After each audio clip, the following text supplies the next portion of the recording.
Here. Here. Morrison. Here. Lynn. Here. Mahoney. Here. Rios. Here. McCready. Here. Patel. Paulson. Here. Risvik. Here. Rulli. Here. Seth. Stayaway. Here. Simmons. Here. Skaggs. Here. Stout. Here. Strickland. Here. Gordon. Present. Wegmeister. Present. Weathers. Here. Zuber. Here. All right, it's my pleasure to introduce you to 5 of our 6 council members. One of our council members is actually out of town on a business undertaking. So we have Ward 1, Councilmember Gloria Becher over here. Ward 2, Councilman Burton. Ward 4, your very own Rachel Dunn. And then at large is Amber Corleary over here. And then also we have I've been asked to do the pledge of allegiance. So also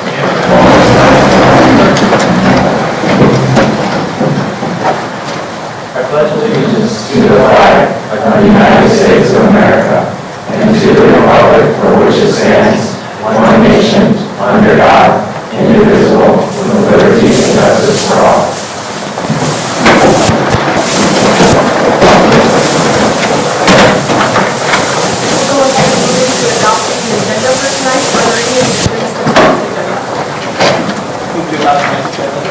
Is there a motion to adopt tonight's agenda? Is there a second? Second. Seeing no objections, tonight's agenda is approved.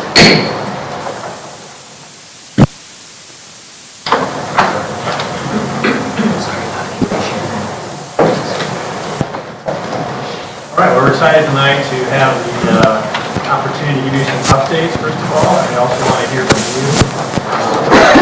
So first on the agenda is the Aims Climate Action Plan. I'm pleased to introduce City Manager Deb Schildroth, and she, along with others from our staff, and actually Mary Rankin, who is a shared staff member between Iowa State and City Manager, and also one of our experts from the electric plant is also on there. So I asked Deb to give a quick update on this town hall meeting Monday night. So she's going to share where we're at and where we're headed. All right, thank you, and thank you everyone for this wonderful opportunity to give you an update on the city's first ever climate action plan and its process. So the climate action plan is actually a goal of city councils under their sustainability value, and so how we're doing that plan is we're contracting with a consultant, SSG, Sustainability Solutions Group, and they're officed out of Canada. And they are working with our city project team, which includes myself, Susan Guiazda, Mary Rankin, and Kaylee Lane. And we're also then working within the structure that was set forth by City Council, which looks like City Council acting as the steering committee for this project. And then there's also a 27-member community input committee that's made up of representatives all from around the community of 12 different sectors. And we're pleased to have one appointment from student government on that committee, as well as 3 additional Iowa State students. And then ISU administration appointed 2 individuals, Mark Cruz and Bill Gutowski, to be a part of that committee. So the whole plan involves 2 components. One, we need to set emissions target, a reduction in emissions target, so that's the first step that's being worked on. And then the second step is the plan itself and action steps that we're going to be looking at to try and meet that target. So SSG kicked it off in May with meeting with the project team, and we had our first steering committee meeting the end of August, and then our first community input meeting in October, and then we've had engagement opportunities along the way, and those engagement opportunities included having staff available at the Play Ames engagement event in September.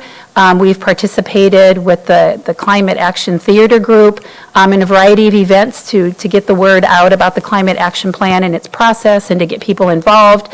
And we're also going to be at the Iowa State Sustainability event that was moved from today to next week to help push the information out. So those are just some more in-person kinds of activities and events that we've been involved with. We've also have a website that you can go to actually read about the sustainability activities the city's been involved with for a number of years, as well as a specific website for the Climate Action Plan. And that website is cityofames.org/sustainability. And then we've also created an email address that people can send their comments and their input through, and that is sustainability@cityofames.org. So just ways to stay connected. The updates will be provided on the website as well as upcoming events. As Mayor Hala mentioned, we did have our first town hall meeting about the Climate Action Plan this past Monday. We had about 38 individuals who attended that meeting in person, and then it was also streamed on Facebook and YouTube and the City Channel 12. And what we did is we had the consultant talk about the project, give an update on what's called the business as usual scenario. So they've taken data from a variety of our city departments, and they've put that together to show what it would be like if we just continued business as usual. We have to know where we're at in order to know where we're going to head. And so that business as usual scenario will be shared at the next Community Input Committee meeting, which is on December 1st. And then it will move forward to the steering committee for review. And that steering committee meeting will be November 16th. So we're excited to have this opportunity and have the students involved. It's really important to have your input and participation as we try to shape these very relevant and actionable goals for the city to move towards a more sustainable future. And we're just welcome to have you as a partner at the table. And I'll take any questions or comments. Yeah, if you kind of give an idea on the schedule, like how long it's going to take, and different steps you're going through, and also we're really trying to increase Yep, absolutely. So the project in and of itself started in May, and we anticipate that the final plan will be before the steering committee and adopted in September of 2022. So it's quite a process. And like I said earlier, we're starting right now with just our business as usual scenario. The consultant did some modeling to put that together so that we know where we're at. And then when the steering committee gets together in November, they'll be given a presentation on 4 different ways to set our carbon reduction target. And then they'll come back again right before the holidays in December and determine what a target will be. So we're hoping to have that aspect of it decided before the end of this calendar year. And then the next step will be addressing those action steps that we can take to reach the target. And again, of course you can call, but visit the website again at cityofames.org/sustainability. You can reach Mary Rankin through that site, myself, and then we also have our sustainability@cityofames.org email that's available to provide that information. We are also looking at doing a series of public surveys on each step of the process, and the first step, our first survey should be coming out sometime in mid to late November. So be looking for that opportunity, and we certainly hope with the student involvement through the steering committee to serve as those tentacles, to reach out and talk to people about what the Climate Action Plan is about, what some steps might be to reach our target goal, and to gather that feedback. It's really a community plan. It's got to be relevant to the Ames community, so it's important that we have all the voices giving input into that process. Go ahead and move on to comments.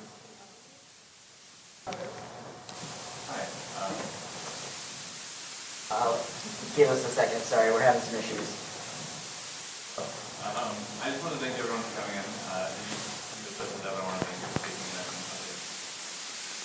This may be a little bit niche, but I've been participating in the food waste program, part of the Budgetary Recovery Center, and although I'm a big fan of it, I don't know if my roommate's always been because of the smell, but I think it's a nice gain overall. I guess like at one time there was talk of like essentially capturing the methane that's given off as food waste and using that for energy. I guess I just didn't know if this program was being incorporated into the Ames climate plan or anything like that. Yep. Thank you for that question. And yes, all of the sustainability efforts and measures that the city is currently doing are being wrapped into the plan and being considered by the consultants. And I thank you for mentioning the food waste diversion program that was kicked off in July of 19, I believe, and started out as purchasing a container and bags. And then about a year into it, it was determined that people wanted to participate, and we wanted to make sure to let the program grow. And so now those bags and those containers are free, and you can pick those up at the resource recovery plant. So yeah, it's a great program. We do want to see it expand. We do want to see how it's going to be brought into the plan to address our carbon footprint, and hope that more and more people keep joining in on that particular aspect to help the sustainability future of Ames. Okay, I look forward to that. Thank you. Yeah, thank you. Can I add to that one thing? Yeah. I would add, in regards to waste reduction and how that relates to... Can you speak in the mic just to make sure the live stream can pick it up? There we go. We are also doing, a waste to energy audit this year, study of our waste collection system. And that will give us some good guidance too on what we can do to make our resource recovery plant more efficient and the energy we're producing through garbage right now, basically, how to make that more efficient. And one of the ways is to get food waste out of there. So I would imagine my guess is that we'll see, more and more effort towards food waste diversion. Yeah.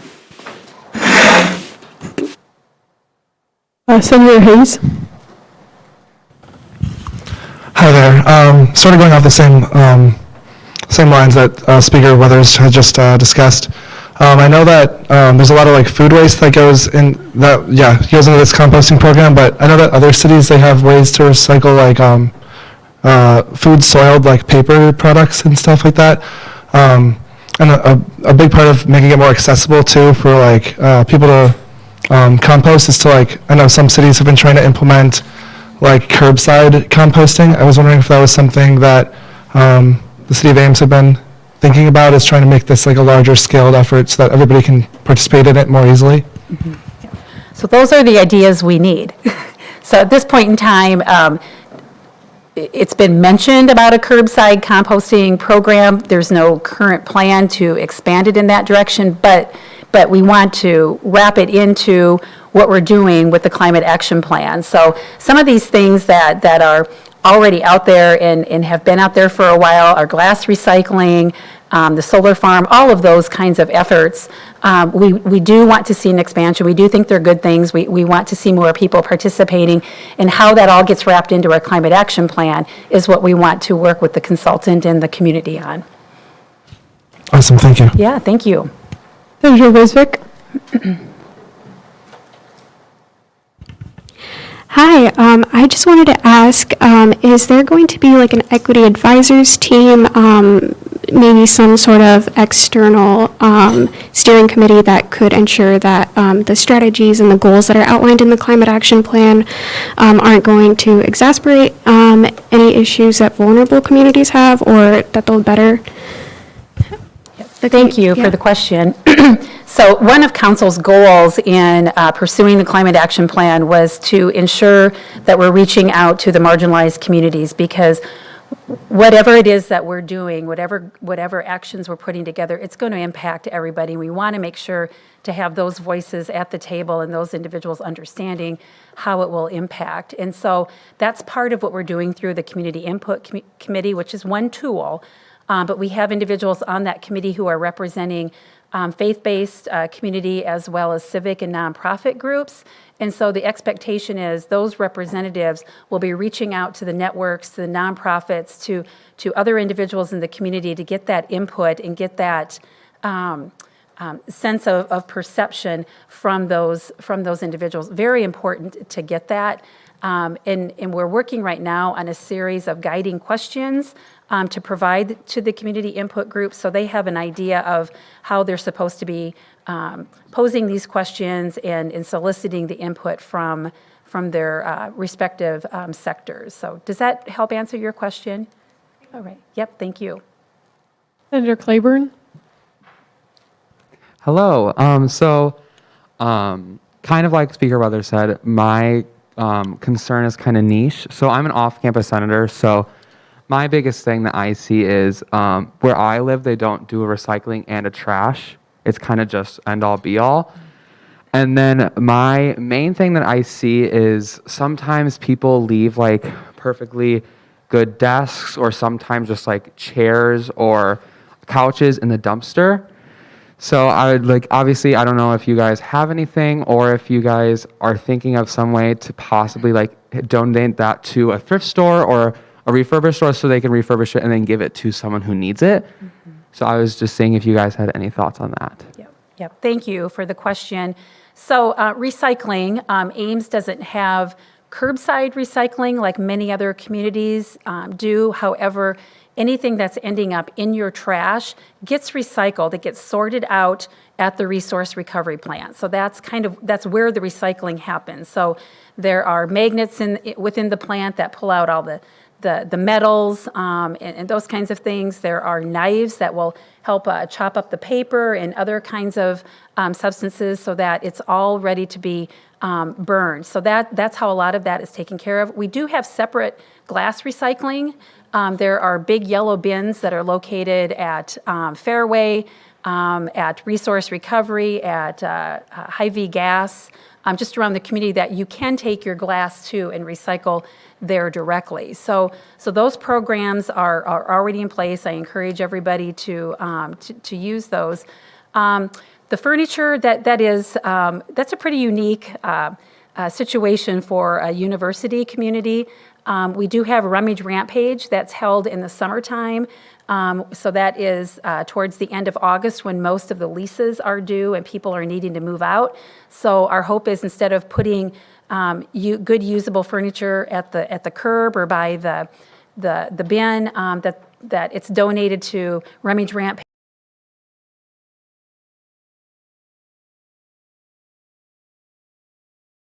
That's one way of doing it.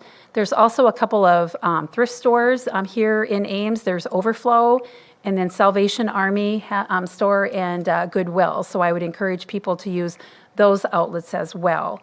But Rummage Rampage is the one event that is partnered between the university and the city to try and help repurpose not only furniture, but we've got recreational kinds of goods. We will get yard games, we'll get yard furniture, we get art, we get kitchen goods, all kinds of things that are for sale for cheap and repurposed. So we're going to need to move on to the next topic. Thank you, Deb. I just want to point of clarification is actually it's at the end of July, not at the end of August. Did I say August? Sorry. Yeah. End of July into August. Yeah. Yep. And the other thing is that maybe we could talk about at the end about how can we get the word out. It's a good question in terms of we don't want sofas and mattresses and dressers because we got to handle it, we got to deal with it, and actually it ends up going to the landfill because we can't burn it. So how do we get the word out to the off-campus? Maybe that's something we could take up and talk about in terms of contacting landlords and just getting that word out when they, flyers or emails to get that information because there are a number of places they could be donated and they would love to reuse them. So, all right, thank you, Deb. Next item is 801 day discussion, and I just want to thank student government for this is a request that they put on, not the city's request, although we are very concerned about it. And so I'm honored to introduce our police chief, Jeff Huff, and then also you already know your chief police, Michael Newton. And I asked them just to kind of give a really 1 or 2 minute quick synopsis of what they found on 801 Day, and then we would really love to hear what ideas you have, because it is something which we are getting a growing emails and complaints, and we just don't want this to drive a divide between the students and the community. So let's work together, and chief and chief, well, chief one, chief two, I'll let you take it away. Thank you. Thanks for being here. All right. So those who don't know me, I'm Michael Newton. I'm the Associate Vice President for Public Safety and Chief of Police here for Iowa State. Just a couple things I want to say about what's been dubbed 801 Day, or the first Saturday before classes start, I prefer to call it. But we started to see in the last couple of years a lot of out-of-town folks, a lot of people coming from just with nothing to do here. They have no connection to Iowa State. They have no connection to the Ames community, and they're showing up because they've heard that it's kind of the party place to come. I looked at our statistics from the last 2 years, and we're looking at about 50% of those that we arrest or have citations or have contact with have zero ties to Iowa State or this community. And so, you know, that's one of those pieces that we need to look at. And we can't enforce our way out of this. This can't be just a law enforcement matter. It needs to be an entire community matter, and we all need to work together on it. Definitely echo that. We were seeing mostly a lot of out-of-town people that were coming in for the event. I think that's the issue. In the past, 801 Day has started to kind of, I guess, start to end around 2 or 3 o'clock in the afternoon. This last year, it lasted till 11, 12 o'clock at night. So that's a long time to dedicate a lot of resources to. So I know one of the strategies that we have talked about internally is trying to get a little more skin in the game with our apartment, our landlords, and see if they can help in this process to kind of shut down or reduce the large parties that are happening. Anybody that was out there could see number of houses with 400 or 500 people. Welch Avenue in the 400 and 500 block almost shut down, which is something we don't tolerate. And so I think that's one strategy, but we certainly want to hear from you how we're going to keep. We can't obviously shut down the roads and say you can't come to Ames. That's not a strategy available to us. So what can we do to try and discourage people from coming to Ames as a destination on that Saturday that really makes us all look bad? So I'm interested to hear what you have to say. We'll start with Vice Speaker Crabb. Hi, thank you so much for coming out. We talked about this in chief officers, and I think one of my ideas was, and I do have questions just because I don't know city code that well, but so for like football games, we do increase fines for parking. What would that look like for maybe doing the first Saturday before school starts? What would that look like? Well, you actually pointed or identified one thing that council does have the authority, and that is we do set the ordinances in terms of parking fines. The one thing you want to make sure, we got to understand, and that is we don't want to penalize those parents or people that are moving in, you know, that day, and all of a sudden have them feel like we're not being very welcoming either. But I just wrote that down. I think that's one thing. Another thing that we have talked about, and I think Chief touched on it just briefly, and that is we're going to need to engage the landlords, and in particular the landlords of in near campus neighborhoods. And just we don't want to start becoming punitive in terms of having these huge fines or losing their rental permits. But we got to send a strong message. But as both chiefs said, we got to work together. I think it's perfectly said. We can't enforce our way out of it, even with going ahead and throwing down these huge fines or taking away letters. They call it letter of compliance, which allows a landlord to rent the property. But we want people to know we're serious about this because it's really not healthy for our community and for the university.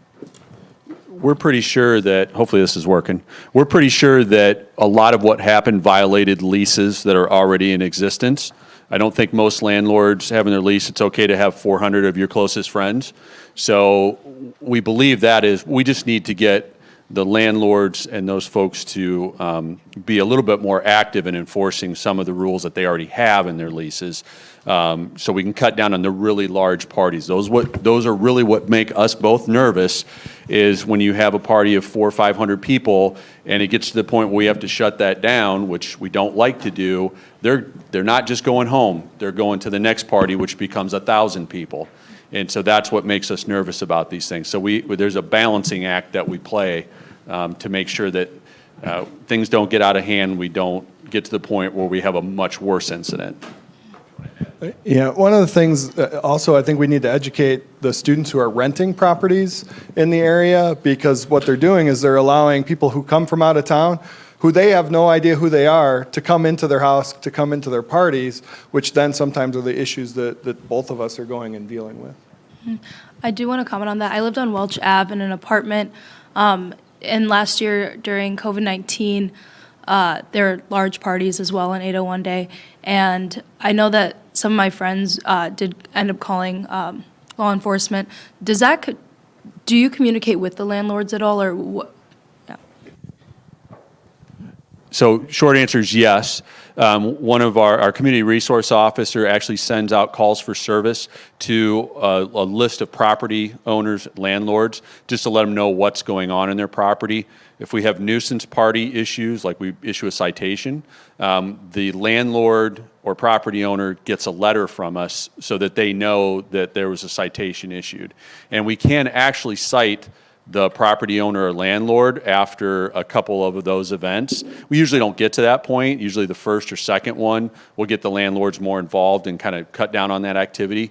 But again, it's something we should probably look at. But again, I want to make sure it's clear we're not enforcing our way out of this. Yeah, I think there's a lot that we can do, like talking to our constituents, getting the word out that it is an unsafe event. But thank you so much for coming and talking to us about this. Thank you. Just so everyone's aware, we have about a minute left to discuss this item, so we want to keep moving with the agenda. So let's keep our thoughts concise here. Senator Lent. Just super quick, I know a lot of us don't want, none of us want this last Saturday before schools to get out of hand. I'm just wondering if anyone that has experience with how VISA got so out of hand, like year to year, how did it progress so that we don't repeat that same history? That's the history we're heading towards with this event. The large parties that we're seeing, the moving from party to party, it's when we have to disrupt the 1,000-person party, that's when the riot begins and starts. And so that's the path we're trying not to head down. But this last one looked pretty bad. And we need to do more, and we need to look at more. And I know we're limited on time for this, but many of you in the room are on my student advisory board too, and I'm happy to invite Chief Huff to one of those, and we can have even more conversation on this. All right, now we're going to move on to biking infrastructure discussion. So Mayor Haler can go ahead and take the lead on that one. Yeah, and just to close the 801 Day, I wonder if this would warrant another meeting where we start getting some dialogue going on with maybe either subset and the chiefs, but we don't want to have property damage and or personal injury occur. So, all right. All right, Viking infrastructure discussion. I'm going to ask Councilmember Garten and Brahman B.D. Hansen to just kind of give a quick update on a workshop we held recently, and then take any questions or comments that you might have. Sure, I'll start, and then Tim can fill in any gaps here. So we did recently have a biking infrastructure workshop. And I think the exciting news at that workshop was that we want to work towards a bicycle and pedestrian master plan. And just to kind of recap, this city has a lot of plans, and a lot of them affect how we look at bicycling, infrastructure, and pedestrian, right? So I'm going to include those together kind of in a way. So we will work on the bike ped master plan, which is, I think, a good focused way to look at how we close gaps and increase safety and usability of those facilities. We also have our complete streets plan, it's called. That's already in effect. And that comes into effect when we're rebuilding a street. Say, we might look at it and say, all right, how is this? Does it need improvement in its pedestrian or bicycle facility? And then when we're rebuilding the street already, we might make those improvements. So that's another plan to kind of be aware of. And then the other piece is our capital improvements plan, our 5-year CIP, and every city's got one, and it shows how you're going to spend your money on capital improvements in the next 5 years. And so there's a lot of exciting bicycle related and pedestrian related improvements in that plan too. So I'll let Tim talk a bit as well.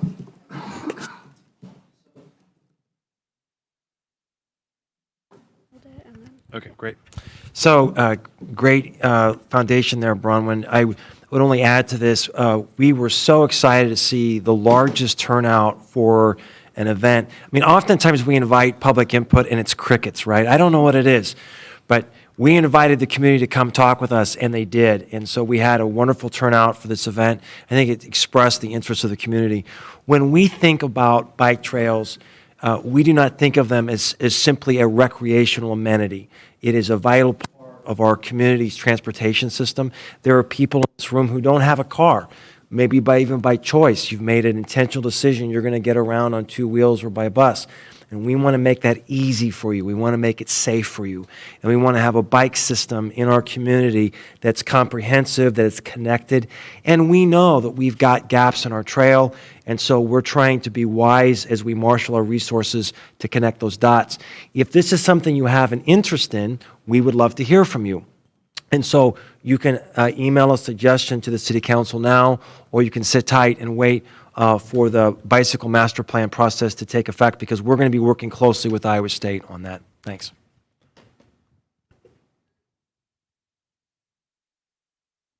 Senator Debate. Senator Carter.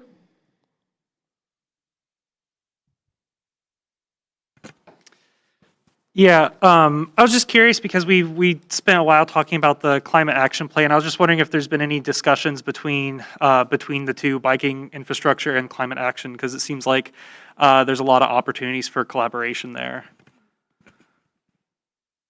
Oh. Yeah. No, it's definitely true. And I think that as we make more progress on the climate action plan, the two will be tied together. Because you're right. I mean, as we encourage more biking, more walking, and more transit, so use of SciRide as well, that's good for the climate. And so, yeah, I think that we'll see good synergy between those for sure. Senator Debate. All right. So, as an avid biker myself, I guess, I believe I heard you say something about having to redo streets as you work in making improvements as you redo streets. Just out of curiosity, what's sort of the general philosophy the council's gone with? Is it more bike paths, more shared use paths, and signage, and what that would look like?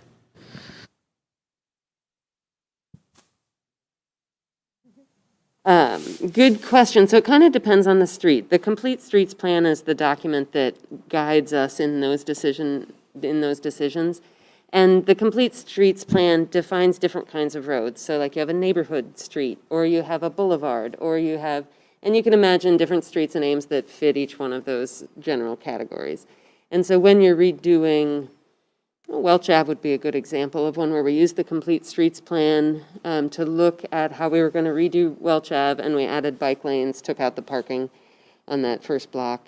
That's pretty recent, and we used the complete streets plan to kind of look at what type of street it was, what are the appropriate treatments for that type of street, and make that decision. So the complete streets plan kind of guides that. Thank you so much. And while we're talking about 2 wheels, for some reason this is a topic I've gotten at least 2 emails on from constituents, so I figured I'd just ask about it. Do you know what the e-scooter situation is like and what the council's looking at on that front? Yeah, so yeah, exactly. We looked at the e-scooter topic but decided not to pursue it. I was a fan, but it didn't pass in terms of something we pursued. So could be revisited sometime in the future, but yeah, not yet. Sweet, thank you. I appreciate your answers. I yield. Oh. I was going to say, we do have a study that we're working on for all sorts of e-transportation. So e-mobility, or I think is So like electric bikes, you see increasing amounts of those, the little hoverboard thingies, scooters. People have privately owned ones, even if we don't have a rental company in town. So we still need to address how those are treated on sidewalks, paths, and streets.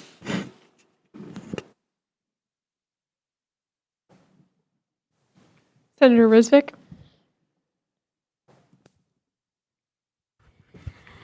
Hi, has there been any talk about transitioning streets that are primarily used for vehicles into fully pedestrian streets, so removing vehicles and just allowing them to be walkable or biking friendly only?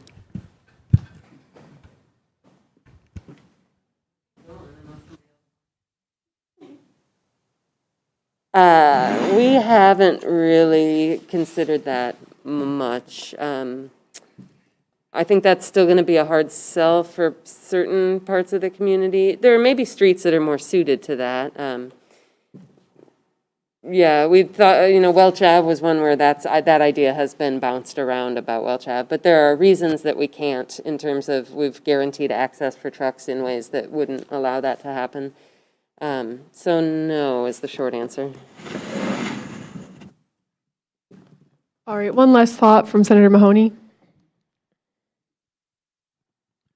I just wanted to quickly ask, is there any areas of town that are like right on the forefront, right where you're first thinking you're going to tackle with this new improvement? I know one of the big areas where it's like very biker unfriendly would obviously be all of Duff Avenue, basically, would be the big one.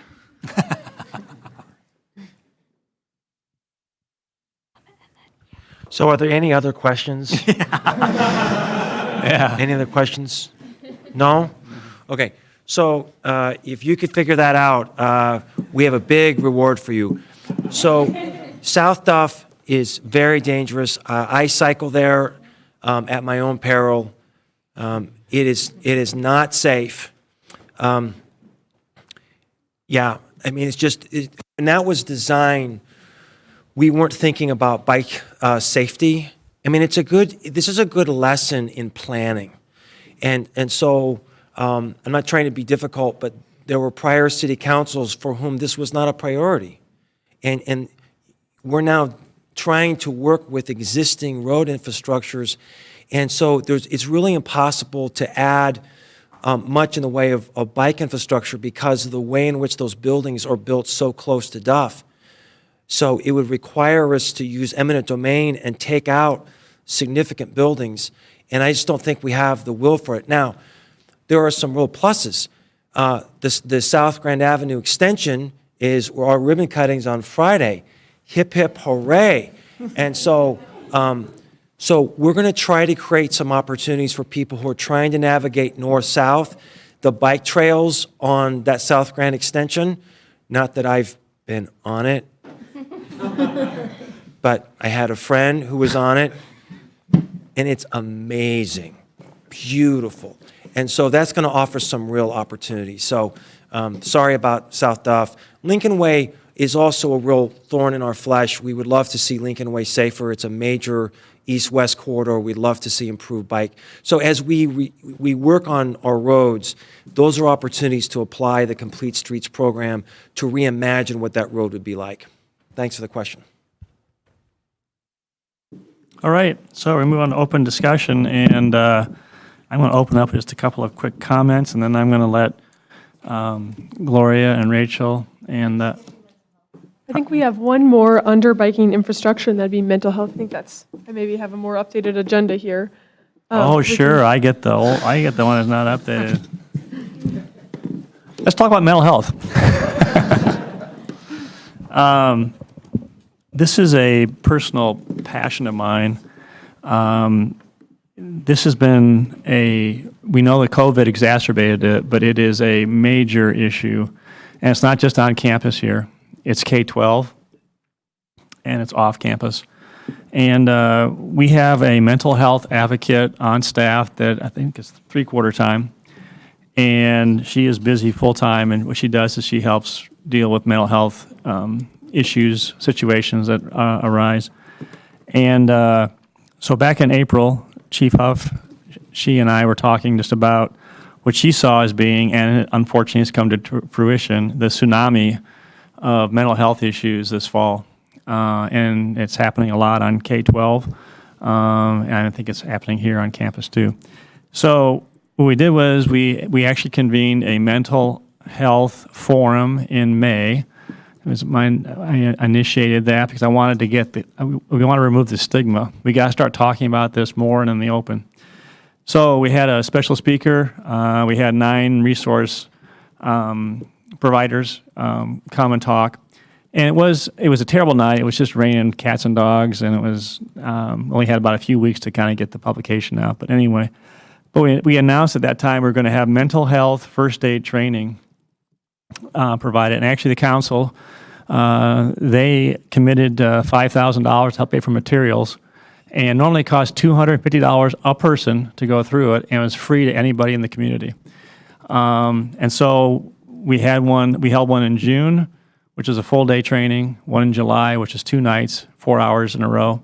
And then we had one in August, 2 nights in a row. We had about 30 the first one, we had 30 the second one, we had over 60 people come to the third one. So we have over 120 people who now are trained. Now, they're not trained professional counselors. What they are is they have some tools to know if they have someone who is in crisis, or they sense someone's going through some situations, questions to ask, how to respond, how to get people pointed to resources. My wife and I attended the one in August, and I'll tell you, everyone had a story to tell. Someone had been affected by either, had a loved one who committed suicide, tried to commit suicide, struggling with depression, whatever.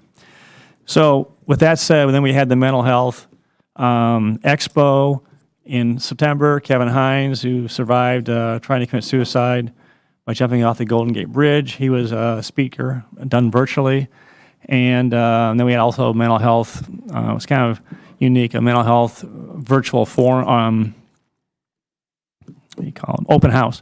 You can kind of go around. Anyway, what we're getting is we're having people say, what else are we going to do? How are we going to continue this? Because we don't want this to stop.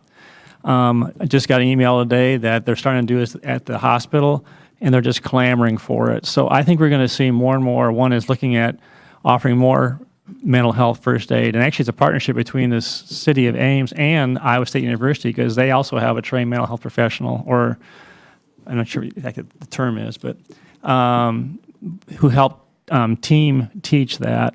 But the whole idea is to try and, 1, remove the stigma, 2 is get people equipped, and 3 is just trying to figure out how we can try and get ahead of the curve versus dealing with it on the backside of it. So anyway, we're not going to let up on this one, but it is alarming, and it's first of all, we have victims, we have people who are really dealing with issues. We have families, and we have neighbors, friends, roommates, families being affected, schools are being affected, and it's not going to go away. So and I'm personally, there are times where you need medication, but hopefully you can find other ways, to help people, deal with it. And that was one thing that Kevin Hines, who spoke, he just said that he would not have jumped off the bridge if just one person had said, "Are you okay? And can I help you?" Anyone on the bus. And he said he walked through that day, and how no one, they saw him crying on the bus. They saw him, distraught. Some lady asked him to take a picture of them while he was crying and walking over towards the rail to jump off the bridge. She came over and said, "Would you take our picture?" And then he went ahead and jumped over the side. So the point is that we just need to be aware of people around us and just ask those questions, and caring. So anyway, with that, we want this to be every resident, and that includes every one of you, to be part and parcel of this. And so we're not going to let up, and I think we're going to see more and more of that. And so if you have any questions, comments, or know of resources or things that are going on, but we're all ears because we need to work on this together. Now, if Amber, I know that's something, I saw you reach for the microphone, so would you go ahead and jump in? So It's really difficult to talk about mental health without talking about workforce. So my real job outside of city council, I work for a large mental health disability organization, and the industry, not just where I work, has reached a real crisis point, not just in Story County, but in the state of Iowa. We have programs that are closing, including here in Ames, because there are not enough staff to work at them, and waiting lists that are growing longer and longer and longer because there's not enough people to work. And so a lot of agencies, including the one I work at, employ students. We have the luxury of being able to offer very, very flexible schedules and work with students in training them, obviously, and working around their classes in order to employ them in our programs. And I think that when we talk about how we're going to adequately address mental health issues in our community, I guess my plea to students would be is that, if anyone has a passion for helping people, and when I talk about workforce, it's as simple as providing work in our supported community living program. So going in to check on people, helping them manage their day-to-day living, helping them manage their illness. It's something that is not for everyone, certainly, but like I said, a lot of students are employed in the field and find it very rewarding. And so I think if we continue to talk about it with students, we can hopefully reduce some of those waiting lists. All right, we'll go ahead and go into discussion. We want to keep this brief again because we have one more topic to discuss, and then open discussion is going to be really short tonight. Senator Lent, we'll start with you. Just a comment from students towards the council. It doesn't always, the discussion around mental health doesn't always have to be centered around the crisis point, the breaking point of a suicide point. There's a whole scale of mental health issues, and when we let it get to that point, and that's when we're concerned, we have a whole issue of workforce issues and other things. So if we center the conversation more around the entire experience rather than just one point, I think that would be very helpful. Senator Rios. I just wanted, can you hear me? I just wanted to bring up two issues that have been brought up here as student government before. One of them is the fact that students here at ISU only have a certain amount of appointments that they can get with a counselor, and then after that, they have to be placed somewhere else, or some people don't seek counselor after that, and that's not really sustainable. The issue is not solved. And then another issue that I think that was mentioned, I think during the elections, how we don't have, students get therapy here, but then when they go back home, there's not a continuation of therapy. And I think one of the solutions that our vice president suggested was licensing people beyond, people in Iowa to provide services to students even when they're outside of Iowa, which could be problematic right now considering we don't have enough staff, but just one of the concerns that's been brought up. Thank you. All right, we only have 10 minutes remaining, and so we're going to go ahead and combine the student engagement names community with an open discussion here. So if you want to share your thoughts, this will be the time to do so. We only have about 10 minutes remaining, so we're going to go ahead and go into that discussion period. Okay. Councilwoman Betcher and Junk, if you want to just talk a little bit about trying to get people engaged in the community, maybe try and keep it to a couple of minutes, and then we'll get open discussion. So the last time we met with student government, I announced that the city was going to be starting to work in partnership with community and regional planning students to work on more effective ways to do outreach with underrepresented communities in the city. And underrepresented communities actually include students who do not typically engage with the city very much in our discussions.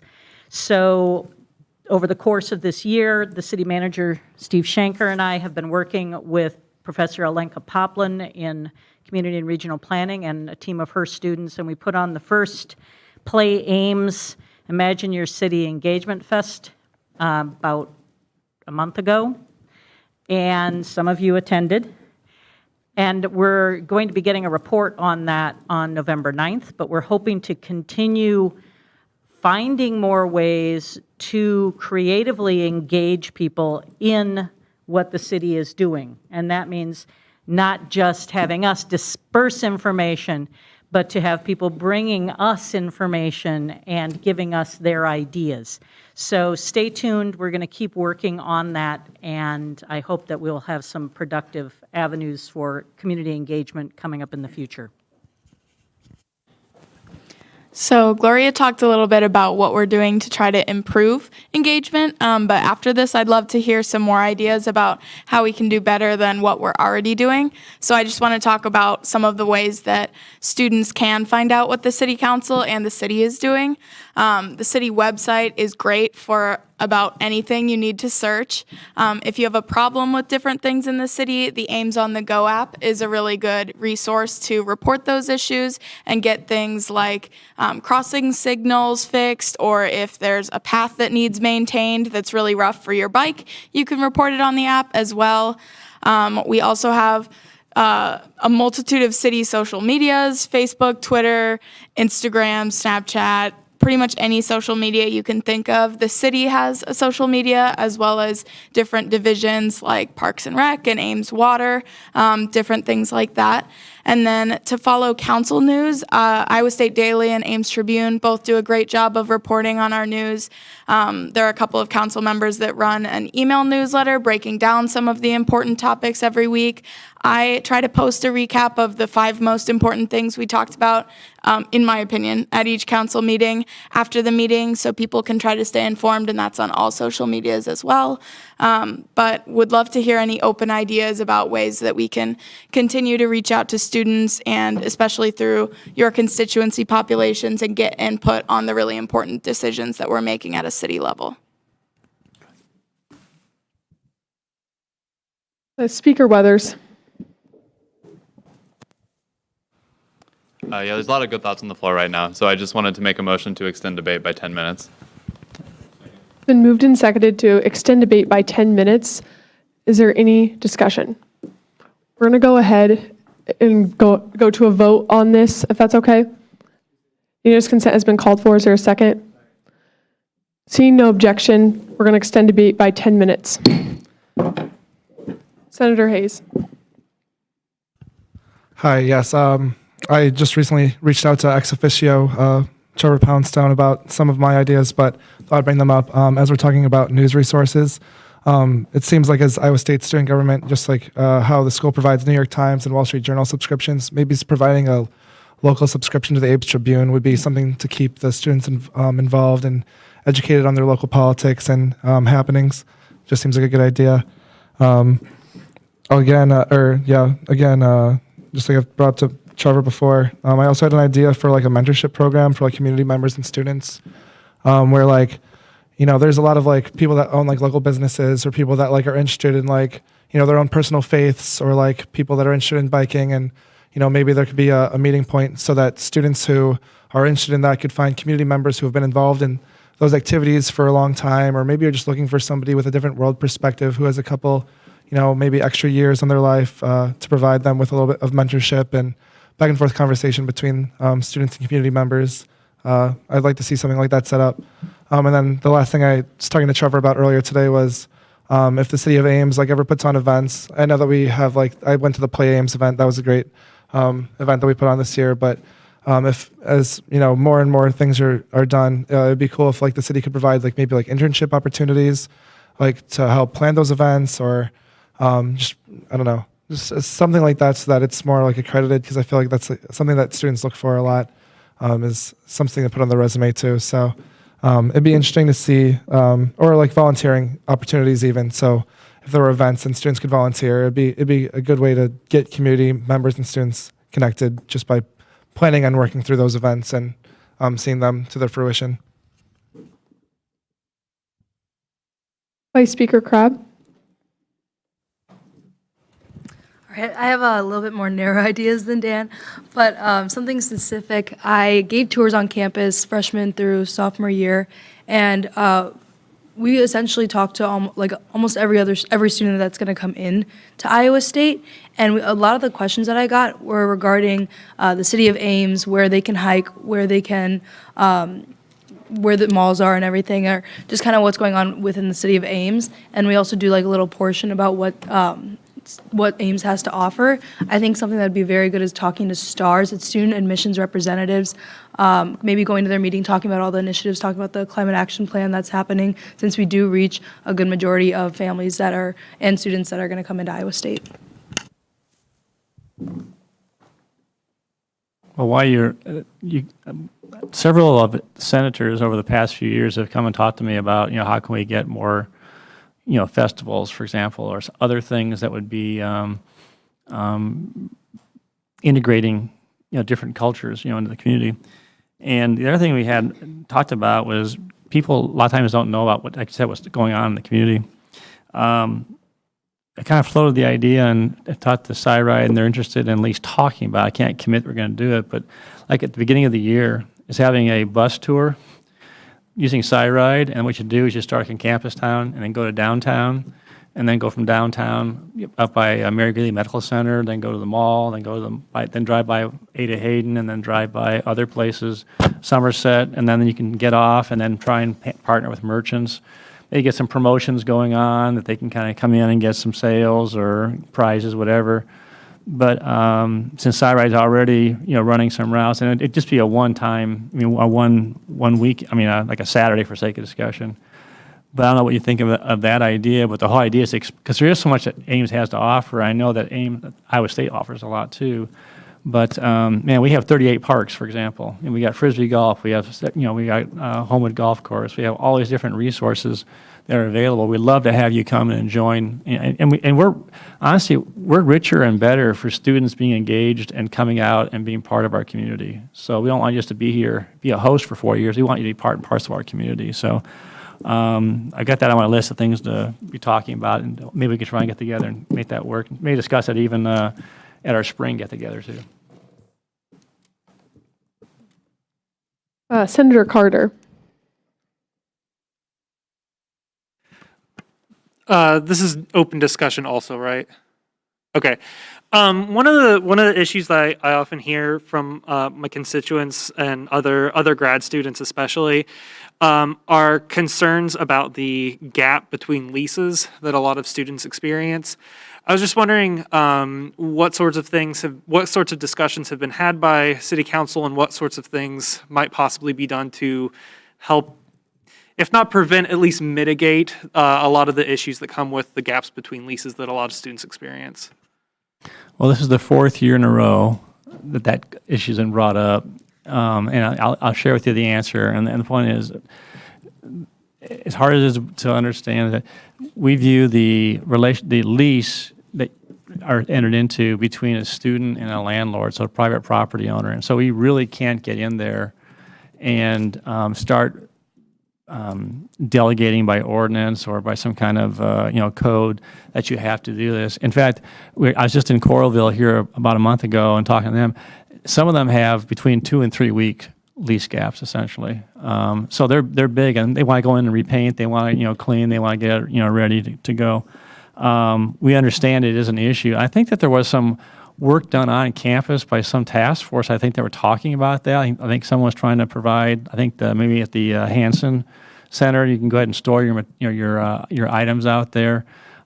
We're sympathetic to that. We get it, but really because it's a contract between two private parties, the council, I don't think, we're just not going to get into that, and I don't think we really have a legal standing to do that, as well. But if someone else has a brilliant idea, we'd like to hear about it. But it is, we get it, and it is a challenge. Senator Rizvik. Hi, so I actually was one of the volunteers for the Play Ames Festival. I was actually at the Lockwood Cafe location, and one thing that I noticed was a lot of residents in general of West Ames feel really isolated from the rest of the community because most events take place downtown Ames. And so I don't know if that's maybe something to consider in the future when planning events to ensure that they are in multiple locations throughout the year. And then another maybe suggestion I was going to say is we have this biking infrastructure plan going forward. I heard at the Iowa APA conference this really great idea. They were doing something similar, a trailway system. And what they did was they had this event where you could bike with city officials and then also project managers of that project. And you can ask questions and they could contribute ideas as well. So I wonder if maybe something like that could be applied to and marketed to students as well.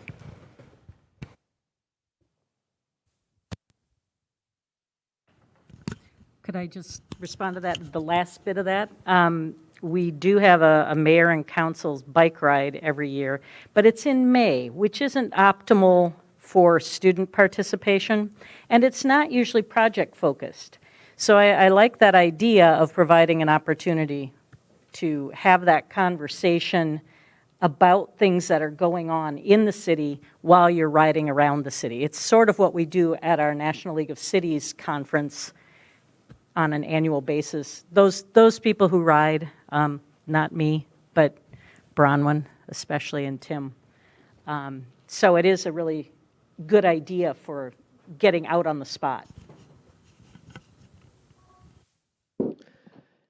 Senator Mahoney. I just want to bring this up because I didn't quite get to sneak it in there at the end of the 801 day discussion. I know, at least to me, and I know a couple other senators I'm sitting near, it was a bit of a surprise all of a sudden to hear that 50% of the arrests being made are from out-of-town individuals. I think that's something that not everybody kind of realizes, that there's people coming in out of town to go to these 801 day parties. I, in fact, go to some of the smaller ones myself, and I had no idea that this was I knew 801 day was becoming a problem. I didn't realize it was becoming a problem due to out-of-town individuals. So I think maybe even raising that point with the community that this is something that's happening, so that people that are maybe hosting these parties or going to these parties can start recognizing, hey, these people that are coming here aren't Iowa State students. They're not from around here. They're just random strangers showing up. That might be a potential mitigation, at least might help a little bit with the situation. Point of clarification, are you saying that let the student community know that there are a lot of out-of-towners coming in and creating the problem? Okay, thank you. All right, moving on to Senator Rios. So two things.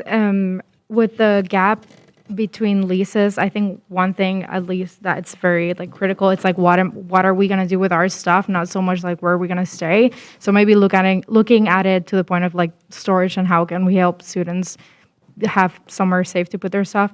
And then another thing is when you get your utilities from the city of Ames, you get a flyer or a brochure with some information. I know that during the storm, you also got some aid if you lost your groceries and things like that. All of that gets lost when you sign up for the electronic version of it. So maybe including that in the electronic version as well.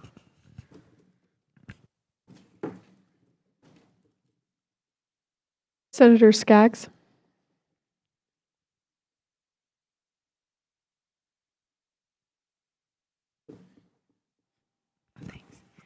So two things. One, I like your idea of the ride around Ames because I know when I first moved here, I had no idea where anything was. I would literally drive from my house to Walmart and back.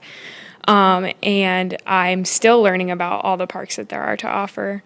And then point number two, for the mental health training that you described, is that something that would be able to be brought to the MU for students? Yes.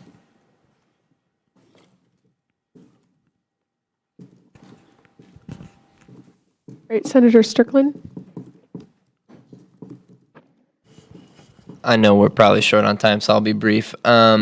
Just one question about 801 Day.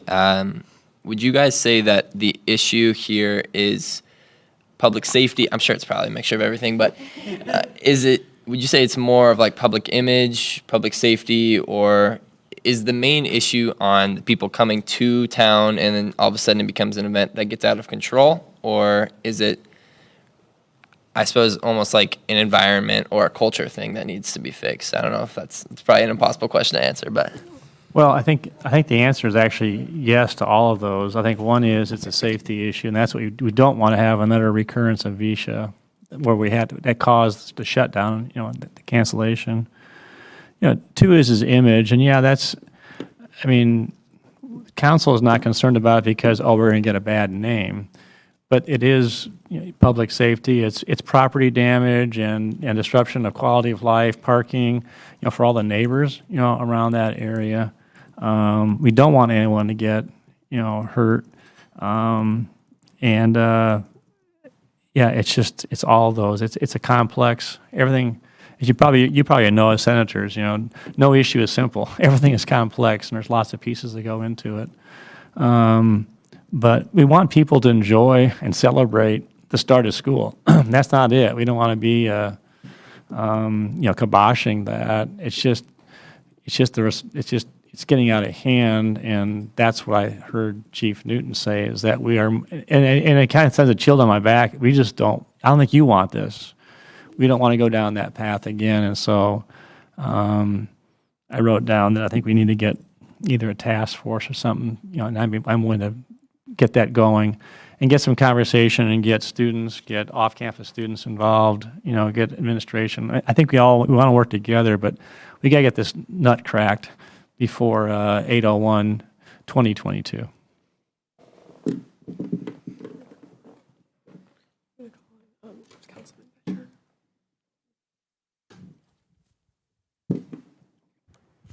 So I just wanted to follow up on a couple of points.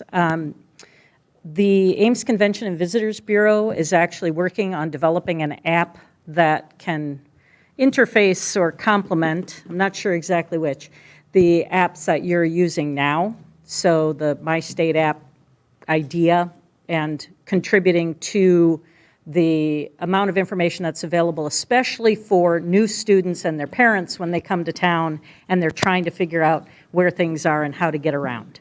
So I'm hoping that will come to fruition soon. When we speak about student engagement, 801 Day, to me, is one of those places where students need to be absolutely engaged. I live in Campus Town, and I don't leave my house when there are 500 students having a party across the street. There are people who live in the neighborhoods who aren't students, and so for us, it's a quality of life issue, and I would love to see Iowa State students take the lead on this. St. Cloud State used to have a real problem with party culture, and they promoted a You Choose program that allowed Husky Pride to come through, and the students dropped the number of arrests, the number of off-campus parties, because they were committed to having a culture that was not alcohol-free, but safe and respectful of the way one parties. And it's not with 500 of your closest friends who you actually don't even know. So we need to engage students on that, and I would love to see more done to do that. I think we're going to do a quick motion to extend debate once again since we're past that time period. So Speaker Weathers. Yeah, we only get to do this once. Finance Director Zastrow, what's up? I do not believe we have time to extend debate. We have a group here for open forum, and we also have a bunch of funding bills where there are orgs here who rely on us. I think we're probably going to close the MU tonight. It's a really important discussion. Respectfully, I would ask that we do not extend debate further. All right, Speaker Weathers, what's up? I'm going ahead. I'm going to go ahead and motion that we extend debate by 5 more minutes. I think we only get this debate maybe once a semester, so 5 more minutes is negligible compared to that. Been a motion and a second to extend debate by 5 more minutes. Is there any objection? We'll go ahead and go into a voting period. Unanimous consent has been called for. Is there any objection to extending debate by 5 minutes? Unanimously. All right, debate's been extended for 5 more minutes. We will adjourn at 7:16. It's 7:11 right now. I just want to take a second, and we have all these ideas. I just want to say thank you. So we talk about student engagement.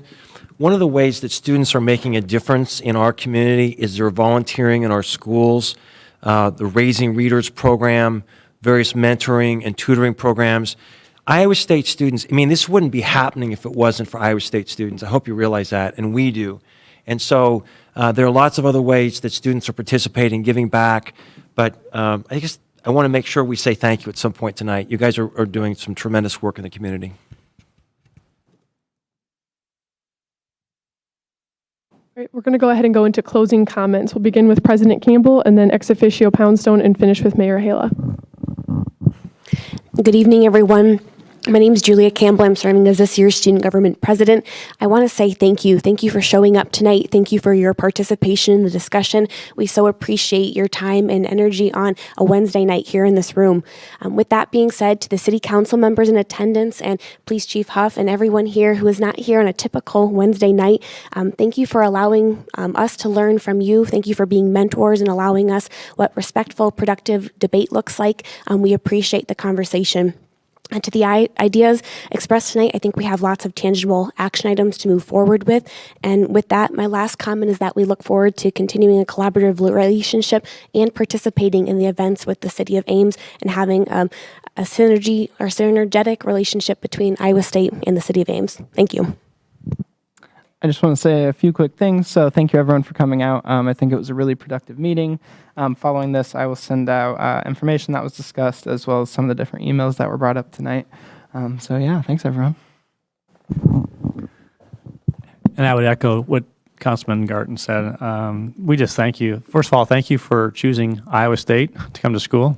We don't take that lightly. Secondly, thank you for being part of our community and for all that you do already. It sounds like maybe you're not doing a lot, but you are doing a lot as well too. But and as you probably are aware, I mean, there's 31,000 of you, and there's about 35 to 37,000 others. So you're almost half of our population. So you're actually half our community, and we want you to be engaged. We want this to be a time. I'm a proud Iowa State grad. I was here from 72 to 76.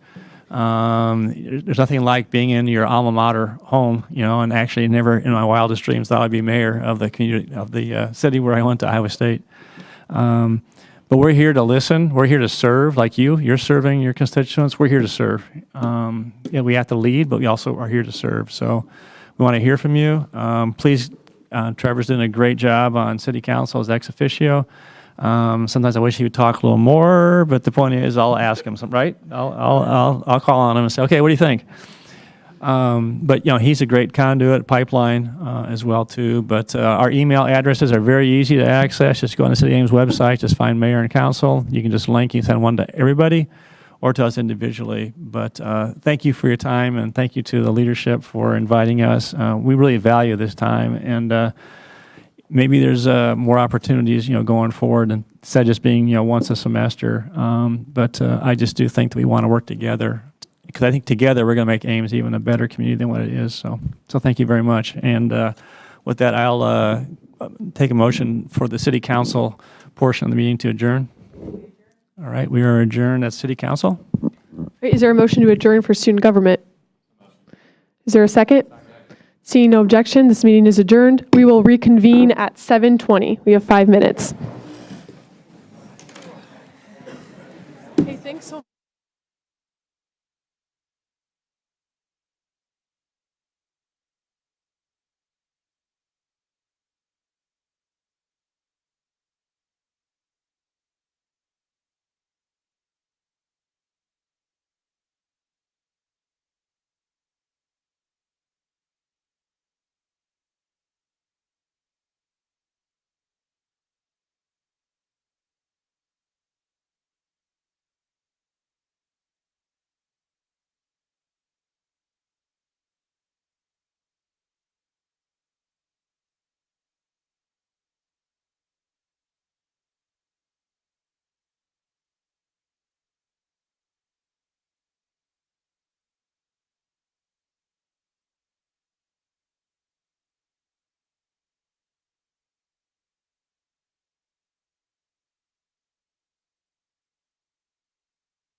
21. We're going to begin with a roll call once again. Please say here or present once I say your name. Advait. Adagarla. Ulrich. Brecht. Blythe. Carter. Claiborne. Cooper. Crab. DeVore. Filippi. Benaldi. Goff. Hayes. Larson. Lent. Mahoney. Rios. McCready. Patel. Paulson. Risvik. Ruley. Seth. Sayaway. Simmons. Skaggs. Stout. Strickland. Thornton. Wagmeister. Weathers. Zuber. We're going to go ahead and go to the Pledge of Allegiance led by Speaker Weathers. Pledge allegiance to the flag of the United States of America and to the republic for which it stands, one nation, under God, indivisible, with liberty and justice for all. There is no program tonight because of the City Council meeting, so we're going to go ahead and move into open forum. Open forum is an open discussion of issues relevant to students. Please approach the podium if you want to speak. You have 10 minutes to speak. Please say your name and major.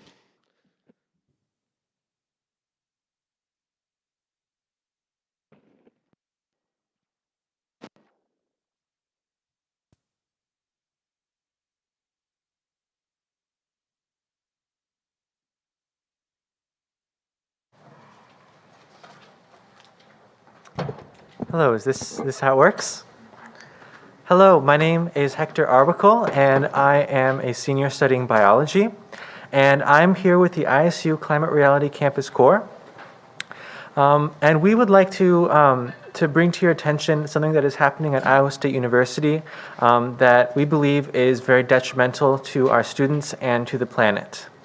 So Iowa State University has a power plant on campus which is run using coal and natural gas. And this power plant generates steam that then heats the entire campus. So right now, Iowa State University has 2 coal boilers that are nearing the end of their life and will need to be, are no longer going to be usable within some years. And so what we think is that this is a really good opportunity for Iowa State University to create a plan and do a third-party analysis to identify opportunities to transition away from fossil fuels and towards clean energy. Because as we know from the Intergovernmental Panel on Climate Change, the entire world needs to reduce our emissions by 45% by 2030. And places like Ames need to reduce our emissions by 70 to 75% at least by 2030. Currently, though, Iowa State University is planning to replace those coal boilers with natural gas boilers, which are still a fossil fuel, still produce carbon dioxide. And this is obviously inconsistent with the necessary reductions of carbon dioxide by 2030. So Climate Reality is calling for Iowa State University to cancel this boiler transition and instead make a plan and do a third-party analysis to identify opportunities to decarbonize our district heating system and replace our energy system with a system powered by clean energy. So we just wanted to inform student government about this because this is something that is of interest to students, especially the fact that the university is dedicating $16 million towards this boiler transition. And we believe that this would be better invested in creating a plan to get to clean energy here at Iowa State University. Thank you.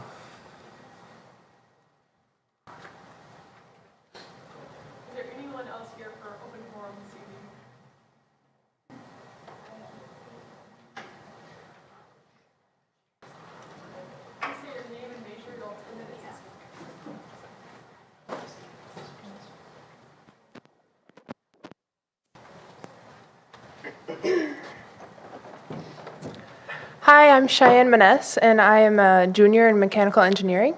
And I'm also part of the Climate Reality Campus Corps Club here.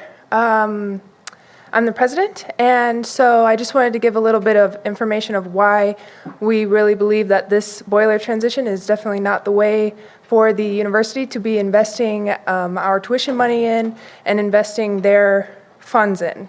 So fracked gas is known as a bridge fuel, is known as a stepping stone solution. But I ask you, who do we have to step on in order to gain that solution? So from a social perspective, fracked gas fails. In a fracking community, the fracking is the process to extract natural gas, but we call it fracked gas because of that process. And so in that process, fracking is exempt from numerous federal laws, such as Safe Drinking Water Act, Clean Water Act, Clean Air Act, and Toxic Substance Control Act. So these fracking operations are done in close proximity to many communities, and they're underserved communities. So it's not so easy as for them to just get up and leave and relocate. They're being forced to endure this disproportionate level of pollution. And they are being forced to experience levels of arsenic and heavy metals in their water that they drink every day, and high, dangerous levels of benzene, a cancer-causing agent, and other nitrous oxides that they have to breathe every day. These parents have to wake up and know that that their children are being subjected to these conditions, and they are not getting protection from their government. But then there are institutions like Iowa State that fund this harm. They are funding the direct perpetuation of this system of harm.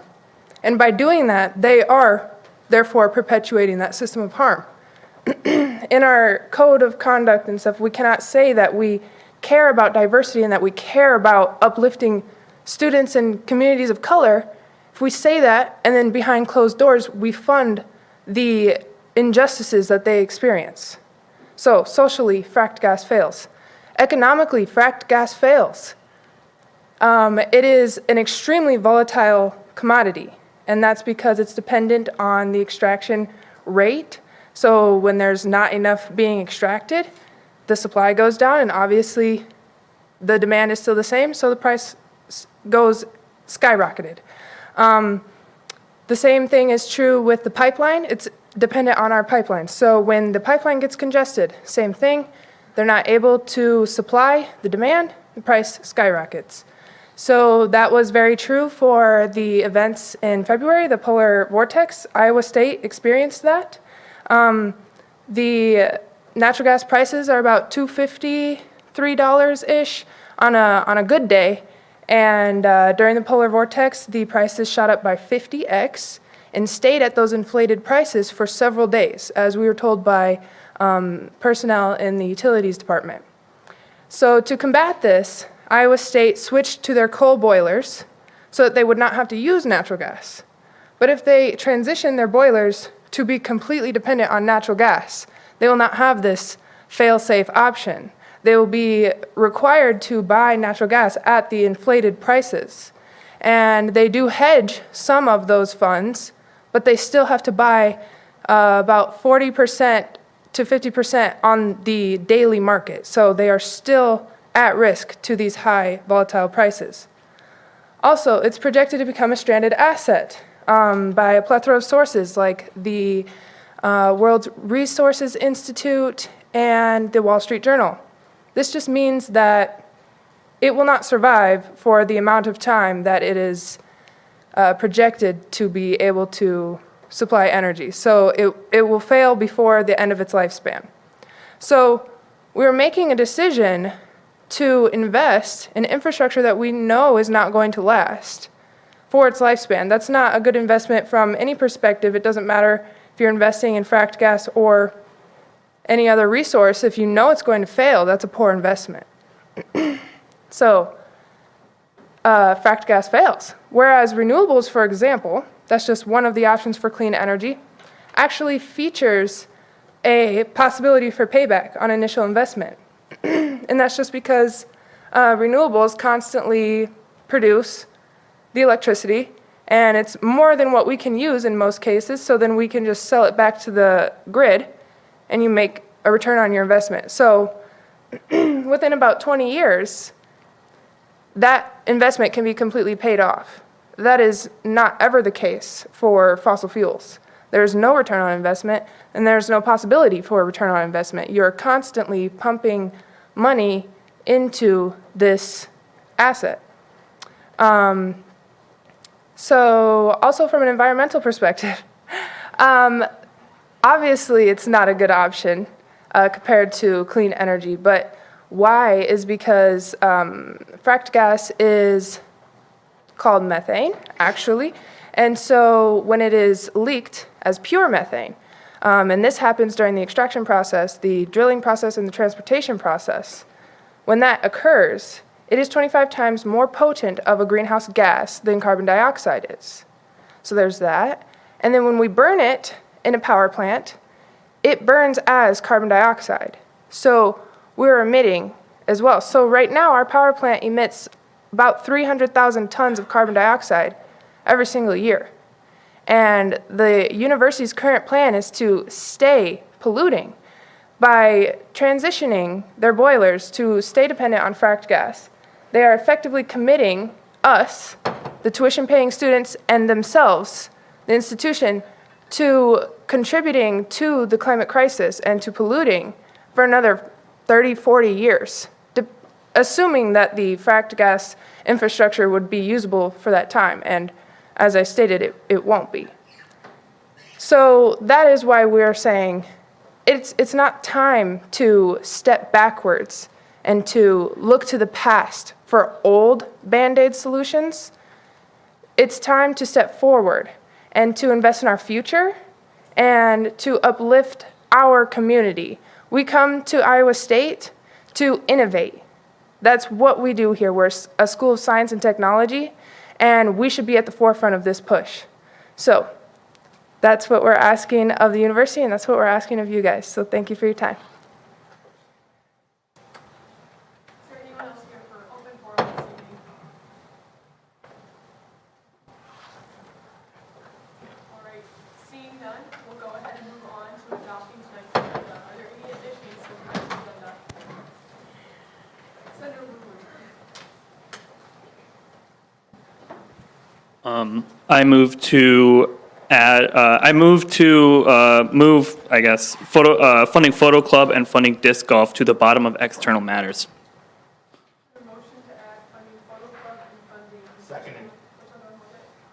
Funding Photo Club and disc golf club. Bottom of external orders.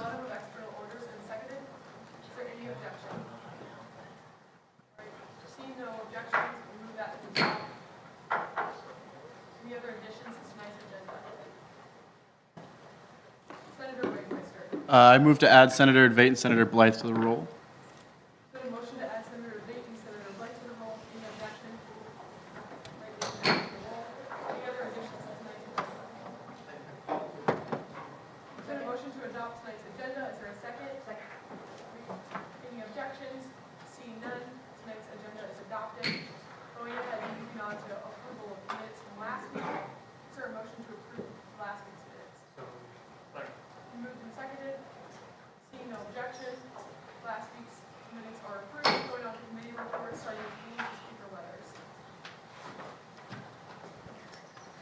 Yeah, I'll be brief, and I'm still editing the agenda. We saw 3 bills. They all passed favorably after thorough discussion, and you'll see them tonight. But I encourage you to ask questions. There should be debate about them, especially the line item transfer bill and the restructuring of committees bill. Those are both big changes that deserve a lot of debate.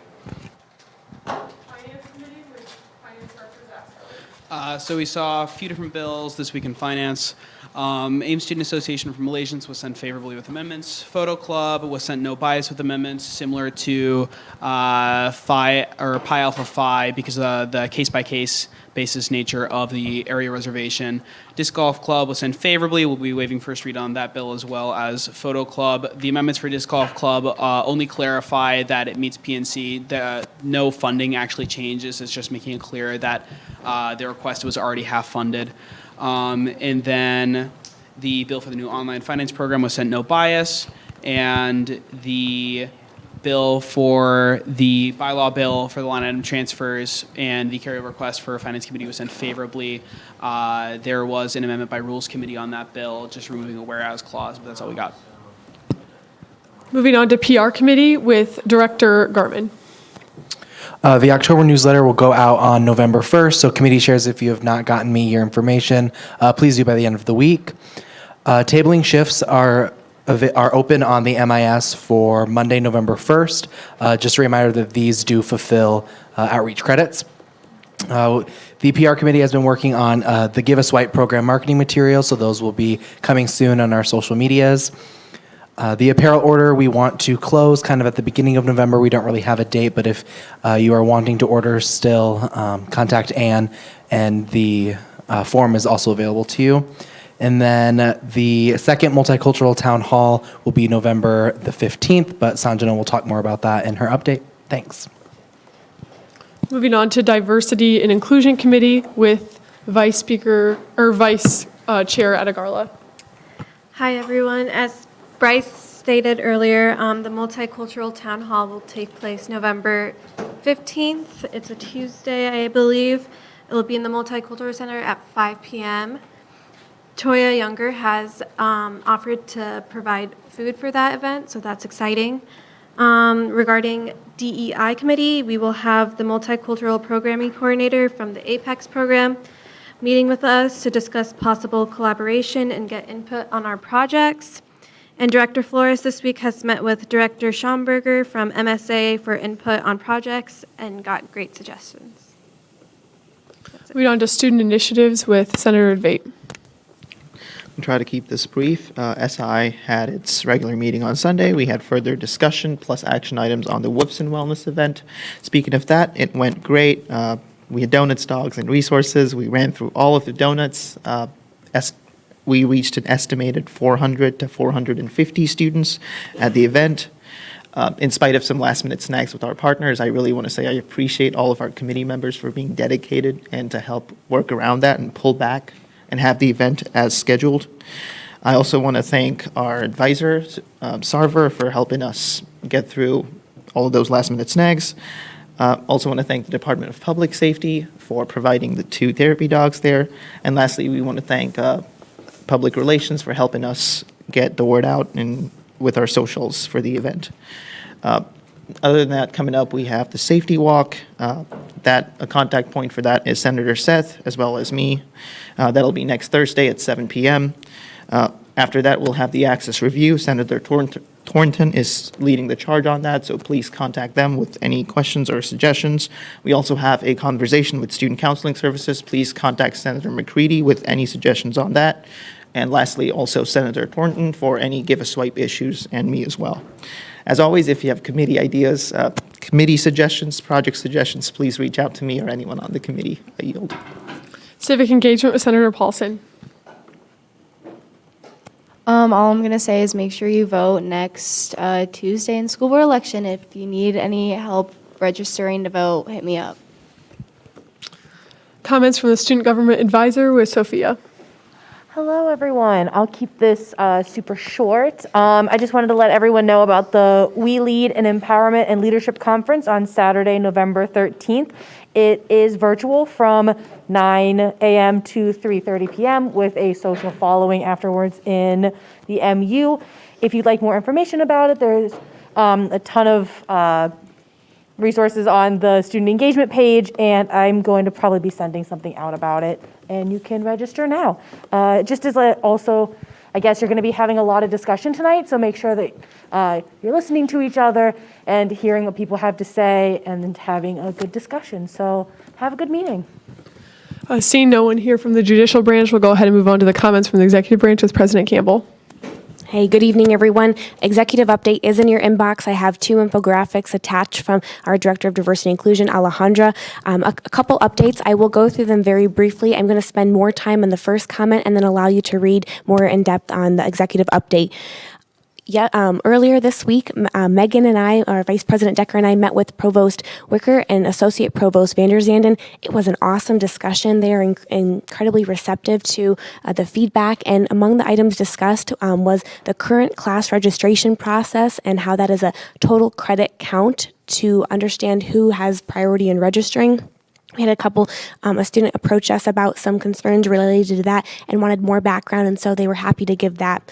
Secondly, we discussed an American Sign Language minor or certificate at Iowa State. This is something that both UNI and the University of Iowa have, and with the need for extremely strong and good sign language interpreters in the state of Iowa, this is something that the university and the World Languages and Cultures Department is excited about. They're working through some items right now.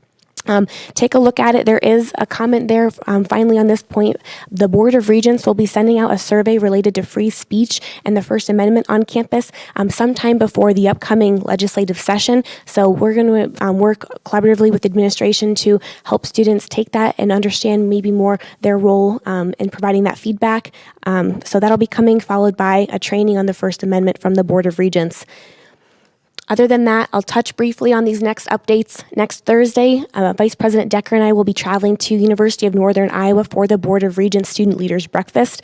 I have the priorities that were discussed today in the conversation listed on the sheet. I will touch on them here. But decided upon for next meeting include mental health on campuses, student employment, a tenant move-in checklist, creating uniformity for all rental agreements, especially affecting us as college students, and finally following up on Juneteenth. Congratulations on a phenomenal Woofs and Wellness event, not only Senator Advait, but everyone involved in that. Really appreciate the collaboration there. We so appreciate, too, the chance to sit down with the many senators that we've gotten to discuss with. We look forward to more of those in the coming weeks and really appreciate the conversation in those meetings. Finally, three last final points. Vice President Decker and I are meeting with Jennifer Lepton and Kyle Holtman about learning communities tomorrow. We had a discussion with IRHA about residential learning communities, and also this will now encompass academic learning communities. Again, they touch nearly 92.6% of all students coming in as first-year students or transfers on campus. Had a great discussion with International Student Council. Again, some of the items discussed are in the executive update. Do want to highlight International Week coming up. The flyers attached to the executive update. It looks like an awesome week.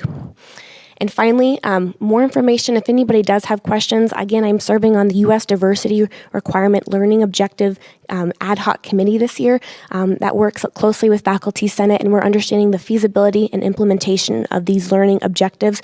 We're gathering and crunching data right now. Final report will come out December of this year. With that, are there any questions I can answer now before we move on with the meeting? All right, thank you. All right, we're going to go ahead and move on to external matters, general order, starting with 2021-2-035F, funding a new online finance program with Senator Ruley. Yeah, so the representative from Setwise is here. So if they'd like to give a, well, I guess, rundown of what this, what the proposal is, and then what, I guess what the proposal is and how you guys are associated. Thanks. We were approached by the Finance Committee to explore building this new budget and finance application. We were referred to them by the web development group on campus, so I think we have some good referrals there. And we worked through the requirements needed for this new application, sent a proposal over to that group, and they have presented that to you guys. Thank you. I will say some things for the General Senate. This is a relatively large funding bill. This is $17,000. So your voice has an impact on this. What I want a lot of the discussion to focus on is how does this impact all students? This is funding student government. So this is us funding us, giving us a new thing.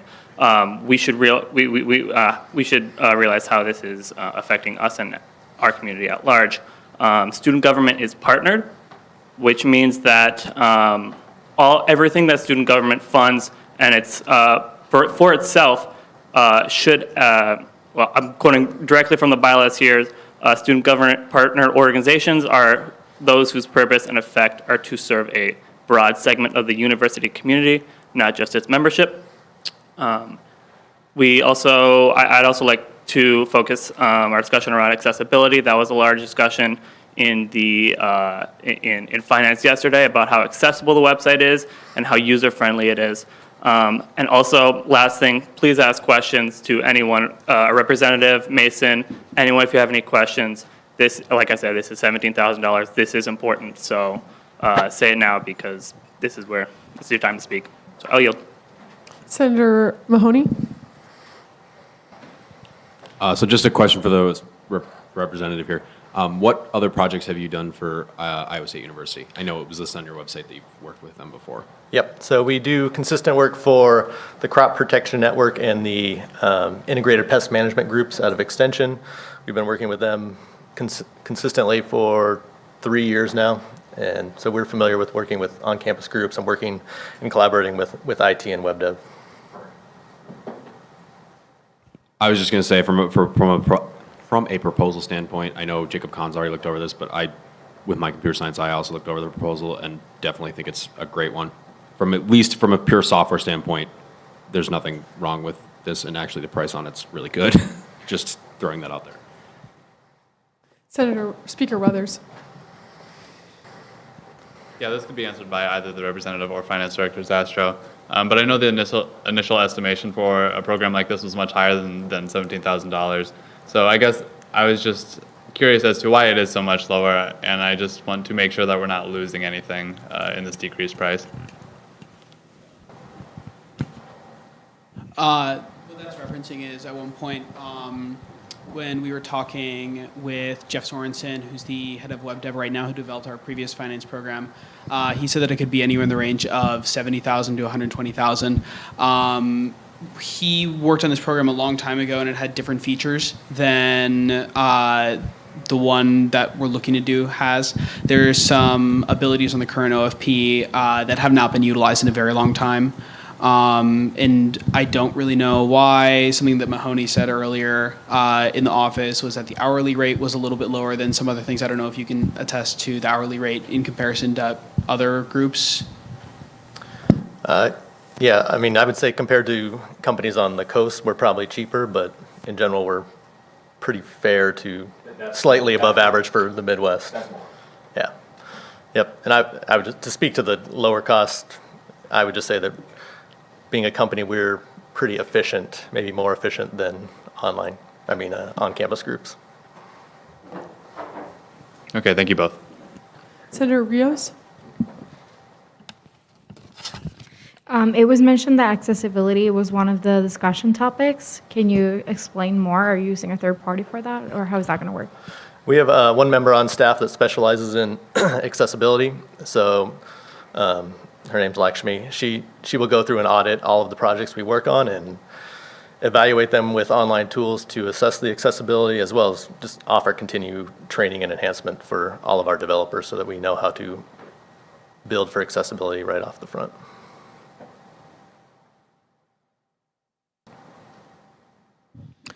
Senator Blythe?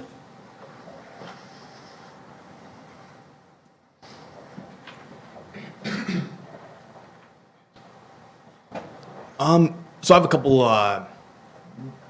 they're sort of technical, but I'm keeping them like not as technical just because I know you're at the beginning of the project, so you kind of have a brief overview. That's kind of more or less the scale I want to get into. First, mainly about accessibility. Are you, I guess, I know you intend to we're intending to have $3,000 budgeted towards OAKTA integration. Are you be able to integrate that with like the current Iowa State OAKTA credentials, or is that going to be a separate matter? Nope, that will be integrated directly. One of our staff members used to work here on campus and wrote part of the OAKTA integration or the OAKTA login stuff, so we're comfortable with that. Yeah, I know that sometimes that can be a little tricky, so I figured I'd ask about that. Secondly, mainly because I noticed that the application server setup configuration cost was very low. I mean, $1,000. I can only assume you are attempting to use some kind of cloud integration. Are we looking at an AWS, Google Cloud, or Azure situation? Yep, our preference is to work with AWS, so setting up on a virtual private cloud so it's all secure and isolated. All right. Works well for me. Yep. That's all my questions. Senator Veit? Right, so I do agree this is a good bill. However, it is a lot of money. So I have a couple questions to ask. First, I think this might be best posed to Finance Director Zastro. Could you perhaps go over the current state of OFB, issues you're having, and what prompted the formation of this contract, potential contract? Yeah, so our current system was developed in 2007, or at the very least, it has budgets going back to 2007. It could have been developed earlier. Even Jamie, who's our accountant, who's been around forever, is not exactly sure of how long it's been around. There is a glaring security error that I do not want to say on a live stream because it could be exploited. Yeah, the security error is a really big thing. There's as of right now, after a budget is passed, it cannot be amended in a meaningful way. So groups that have line item transfers come through aren't able to see those reflect on their budget. Even our accountant in her book that has every single budget just has like notes scrawled in the margins. For orgs like Dance Marathon that have a lot of those budgets can be nearly unreadable eventually. So being able to see the change in their budgets, that'll be really, really helpful for them. It's difficult to navigate. There's a lot of things where like you can only search one word at a time in the current program. We have spoken to web dev at Iowa State on repairing it or doing changes they're just not interested at this time. The only person who's able to repair it right now is the person who created the code, Jeff Sorensen.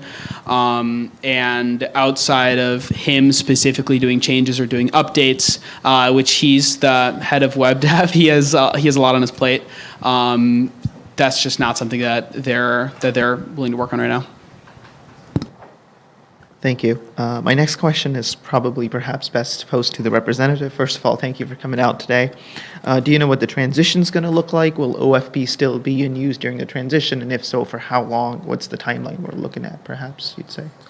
I think we'll have to evaluate that a little bit if we move forward with this. But in my mind, it would be a clean transition of transferring over data, doing final testing and validation, and then a firm cutoff.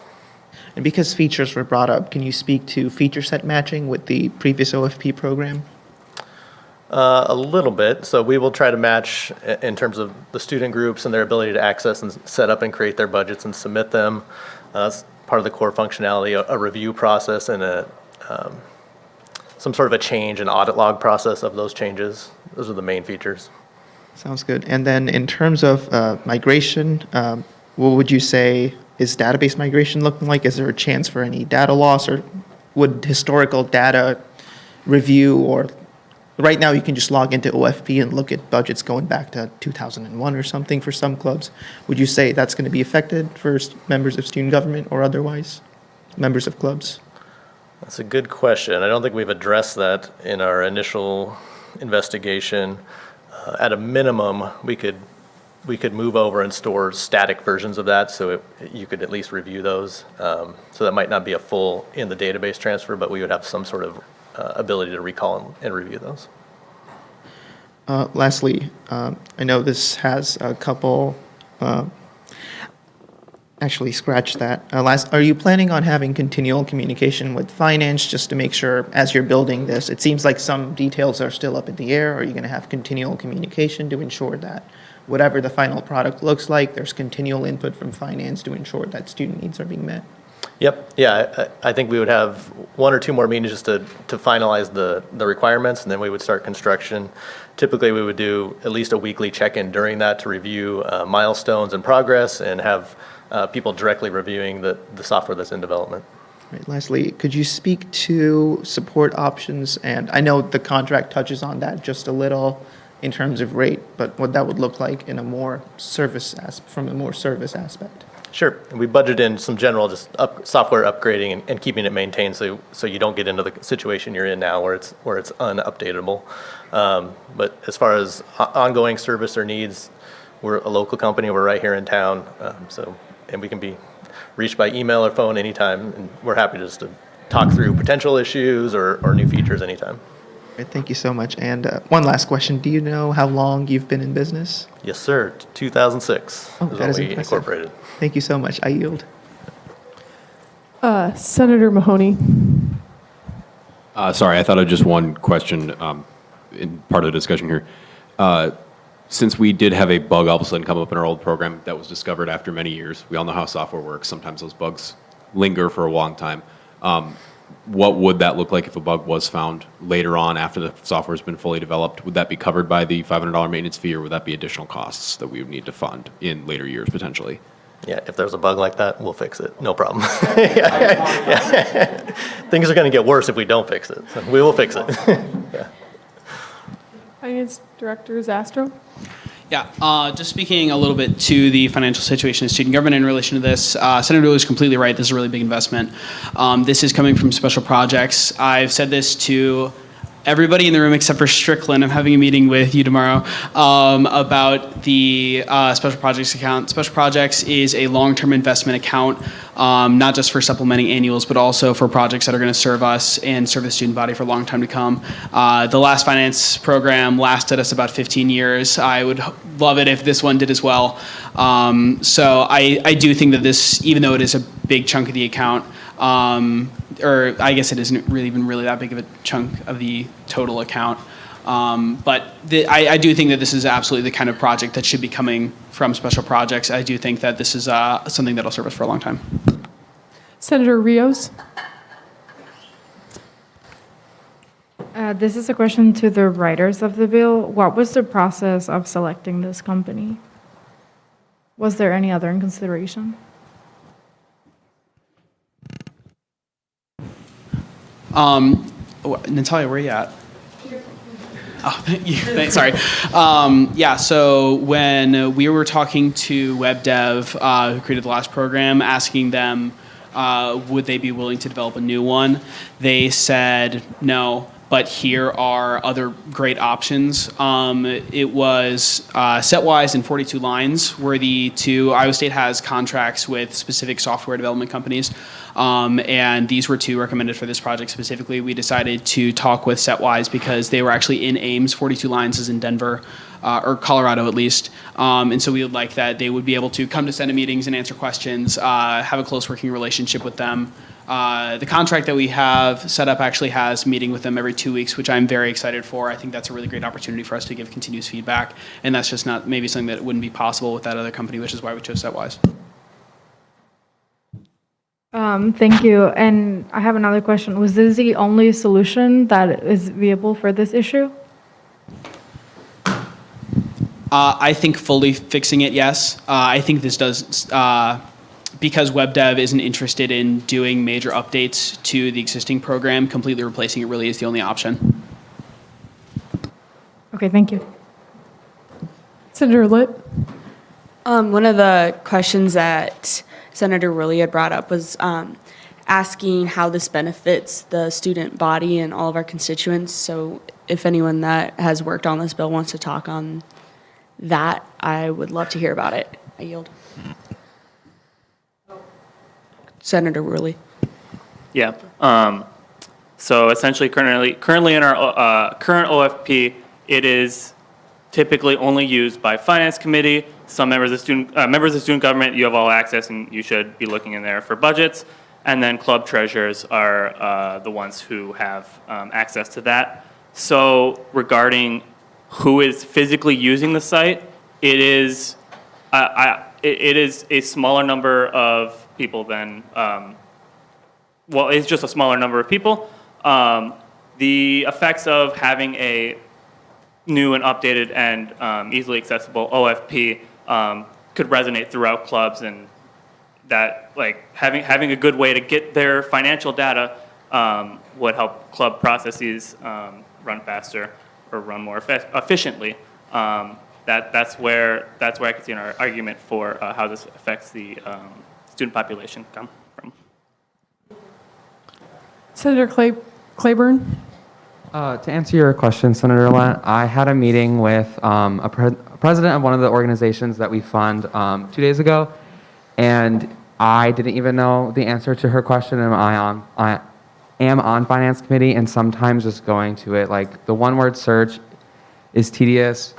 If you do a word search that has like multiple names of multiple organizations, you scroll, have to find it.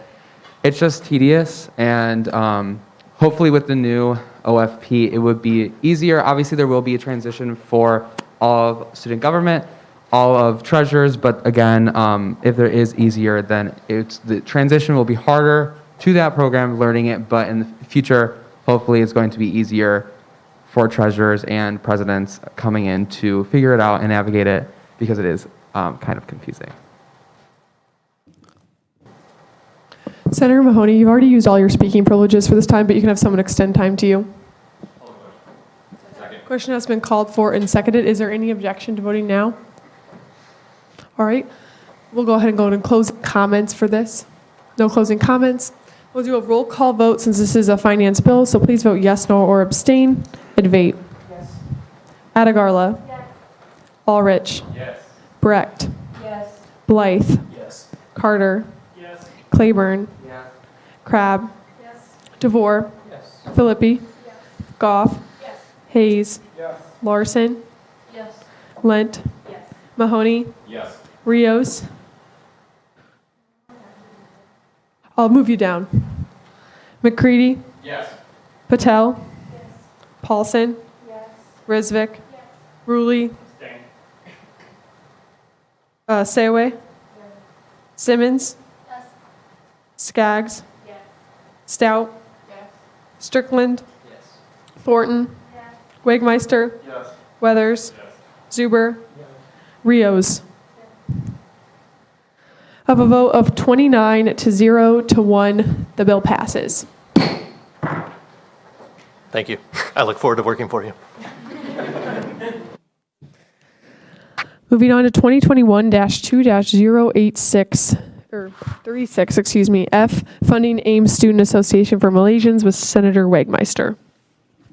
You can go ahead and go up to the front, and we'll talk about the bill. Finance Committee saw it yesterday.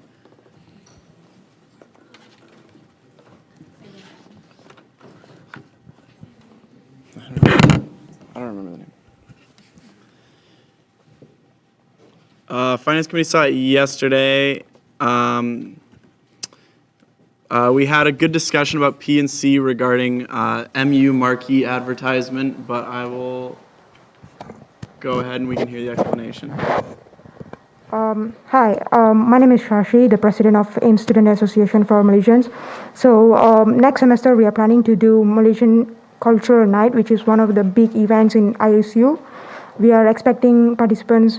Usually we get participants up to 500 people, and this time we're also targeting same amount of people, but then as a different approach, we are hoping to promote it through MU Marquee, which costs about $100 1 week. And the reason why we decided to promote our event through MU Marquee is because we are hoping to get more participants, and we just hope that by promoting through MU Marquee, we will get better outreach for our event.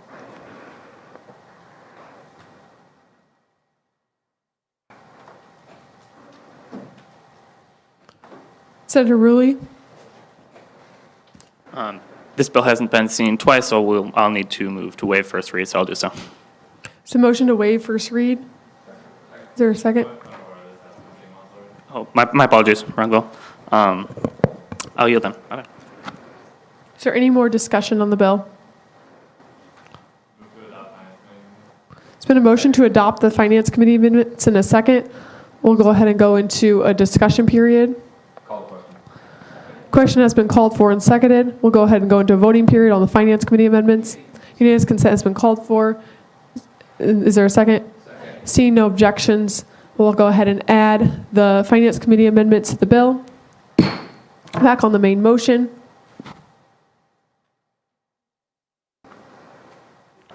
Senator Advait.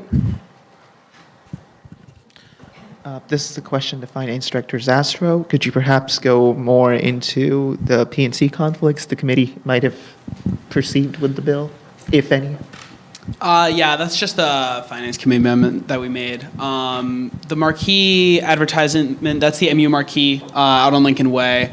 This is something that we don't have written down anywhere specifically in PNC. We do have a provision in PNC for just other advertising, generally speaking. Typically, that could be advertising in the daily or social media advertising is for the most part. So we just brought that down to $50 to match general precedent. Some discussion that we did have in the committee was whether or not marquee advertising was advertising other, but that's why we passed. The majority of the committee, I think it was 5-2, believe that this should be considered an advertising other. Out of curiosity, where did the rest of the committee believe it should go? They believe that it should be a new section in PNC that did not yet exist. No, that sounds like a reasonable debate. I think this is a good bill. I yield and call the question. Going to call the question in a second. Any objection to voting now?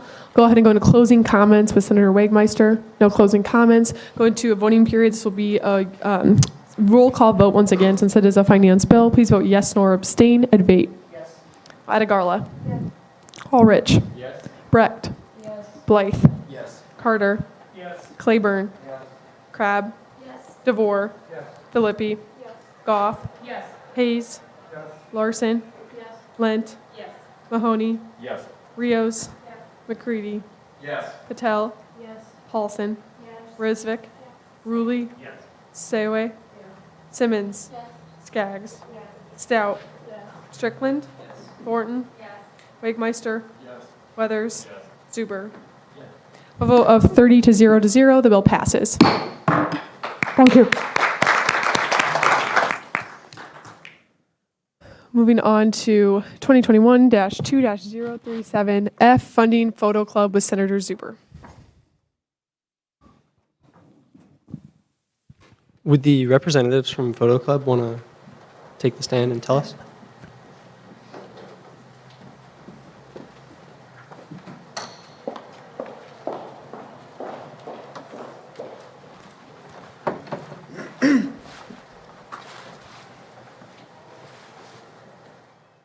Would you like us to explain why we're requesting funding? Yeah, just to explain the bill and like why. Okay. So we are requesting funding to host an event. We are looking at using the M Shop as it facilitates our event better than other spaces on campus. So essentially, we're requesting funding. You know the exact number that we're. Yeah. So for the maintenance shop rental, we're looking at a rental for 4 hours. And that includes 3 hours, excuse me. But then we were looking for staffing, which would be for 4 hours because it requires a 30-minute setup and 30-minute teardown time. Then printing for just promotional media, and yeah. I think that was it. Yeah. And to explain some of the Finance Committee amendments, they had originally asked for funding for a Polaroid camera that the club could use in future, but unfortunately, because they're not a sponsored organization, we couldn't fund any capital items like that. We also couldn't fund the maintenance shop staff member because of the provision that says that we can't pay wages. But that is all. Senator Mahoney. Can the representatives explain what the event is a little bit? So it's a social.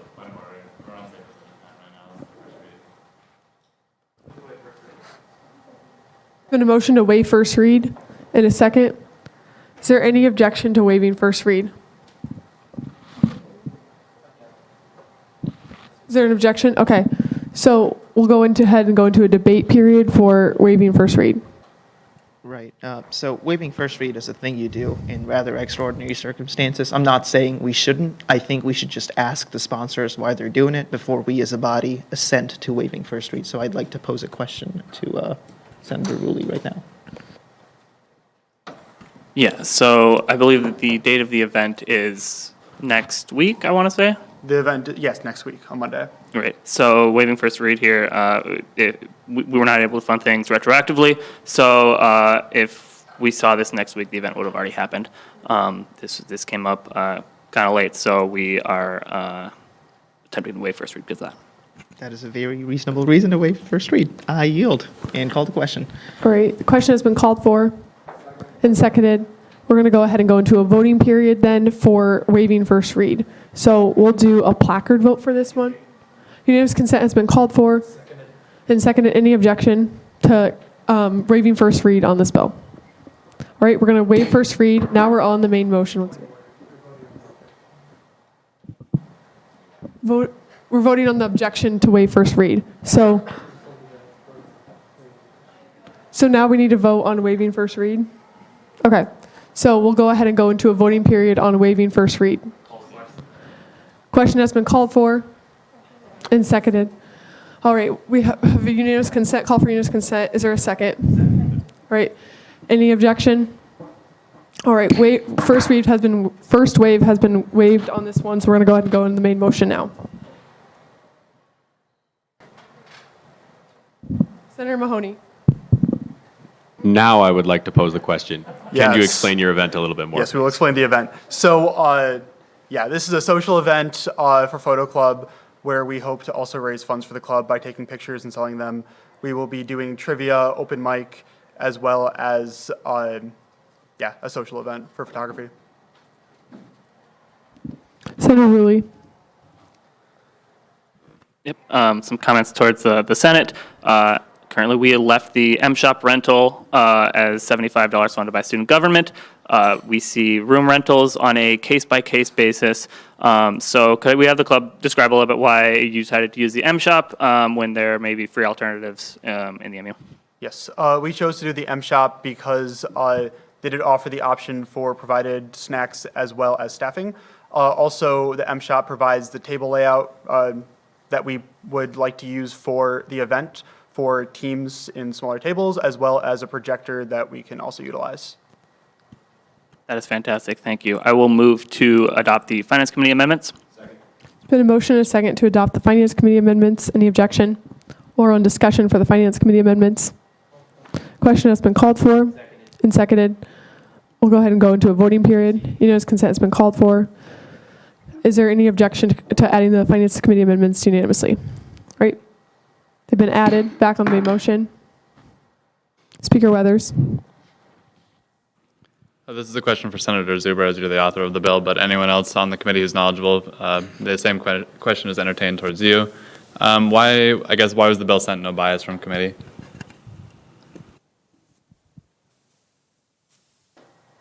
The bill was sent no bias as we wanted the Senate to decide as funding building rentals is a case-by-case basis. Room rentals falls within that. Typically for clubs, we can fund them like a room. Rooms in the MU are free, but the costs come at like the maintenance, or not the maintenance, the AV tech fees and such. That's where a lot of the costs come, but the ability to rent rooms is free. So this is why it was sent no bias. Okay, thank you. Senator Debate. This is a question that goes out to perhaps Finance Director Zasser or anyone else on finance. What is would you happen to know what the classification of the organization in question is? They're funding eligible. In that case, I have a question about the Polaroid camera. PNC defines a capital item as something with a non-consumable item with a useful life over 3 years. I think you could make the argument that a Polaroid camera could last that long. So could you speak to that perhaps? That was zero funded as part of the finance amendments. Never mind. I forgot to update my notes. I'm stupid. I yield and call the question. Question has been called for and seconded. Any objection to voting now? All right, we'll go ahead and go into closing comments. Closing comments. All right, we'll go ahead and go into a voting period. This is a finance bill, so we will do a roll call vote once again. Please vote yes, no, or abstain. Advape. Yes. Adegarla. Yes. Ulrich. Yes. Brecht. Yes. Blythe. Yes. Carter. Yes. Claiborne. Yes. Crabb. Yes. DeVore. Yes. Filippi. Yes. Goff. Yes. Hayes. Yes. Larson. Yes. Lent. Yes. Mahoney. Yes. Rios. Yes. McCready. Yes. Patel. Paulson. Rysvik. Ruley. Sayaway. Simmons. Skaggs. Stout. Strickland. Thornton. Wegmeister. Weathers. Zuber. A vote of 30 to 0 to 0, the bill passes. Awesome. Thank you. Moving on to 2021-2-041F Funding Disc Golf Club with Senator Claiborne. So the representatives from Disc Golf are going to the podium. So yes.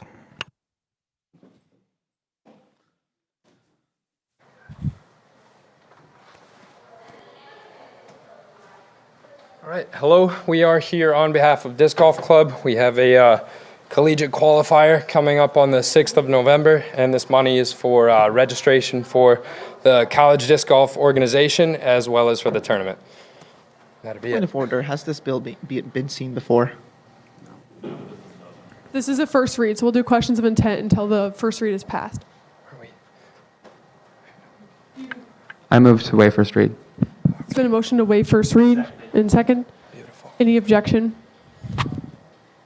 There's been an objection. We'll go ahead and state your point. Question, and I don't mean to hold up Senate, so if you just want to explain why you're waiving first read and you're, along with your motion, we can do that just to speed things up, but I'd like to pose the question. So there are competitions next week, but we're funding registration, so obviously with that, we have to get registered and make sure everything is fine, because to compete at this, they have to register with the actual college disc golf, so it takes time. So yes, that's why we were waiving first read. The question has been called for and seconded. We'll go ahead and go into a voting period. So for this, we're on the objection. So this means if it passes, then we go back to first read and we don't go into the main motion. If it fails, that means we can go ahead and vote on whether or not we want to waive first read. So we're going to a voting period now for the objection. So voting yes is passing the objection.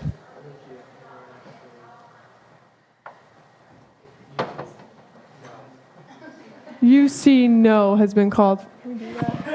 Okay, we're doing a placard vote for this one. Please vote yes, no, or abstain. We'll begin with yeses. Yes means that you pass you want the objection to be sustained. Noes. Any abstentions? All right, with that, the objection fails. We'll go ahead and go on the voting period now, or we're back on discussion for waiving first read. Question has been called for and seconded. Any objection? All right, we'll go ahead and go into voting period. Unanimous consent has been called for. Is there any objection to waiving first read? All right, we're going to waive first read. Back on the main motion.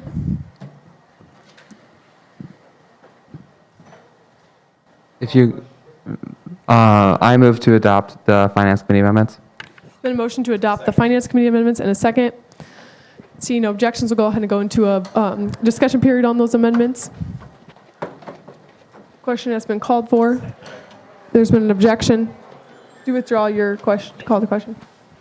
Yeah, just explain the amendments, please. Yeah, so when I got the form, it was already at half price since we fund registration half. We just wanted to make it clear and basically obviously just clarify it, and then we wanted to just make sure that we put down that the college disc golf is for league registration, and then the Mid-South Collegiate Open is for conference and competitive trips.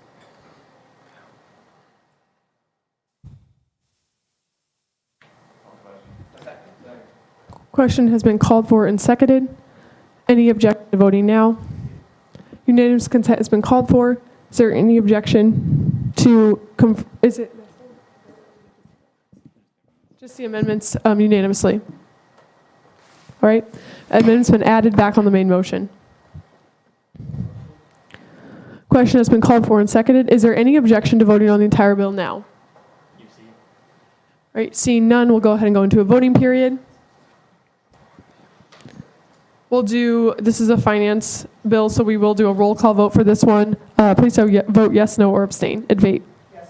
Adagarla. Yes. Ulrich. Yes. Brecht. Yes. Blythe. Yes. Carter. Yes. Claiborne. Yes. Crabb. Yes. DeVore. Yes. Filippi. Yes. Goff. Yes. Hayes. Yes. Larson. Yes. Lent. Yes. Mahoney. Yes. Rios. McCready. Yes. Patel. Yes. Paulson. Rissvik. Ruley. Sayway. Simmons. Skaggs. Stout. Strickland. Thornton. Wagmeister. Weathers. Zuber. All right, with a vote of 30 to 0, the bill passes. Thank you for your time and money. Moving on to internal matters, special orders, 2021-2-026SO, complying in full with student government bylaws 15.1.1.6 with Vice Speaker Crabb. All right, I hope you all liked my title. So this is a Senate order, so that is kind of why it waves through new business. So I think a month ago, we did the outreach and transparency bill. We want to do agendas and minutes alike so that when students are reading our agendas and our minutes, they look very consistent and they aren't very confused on the formatting of them.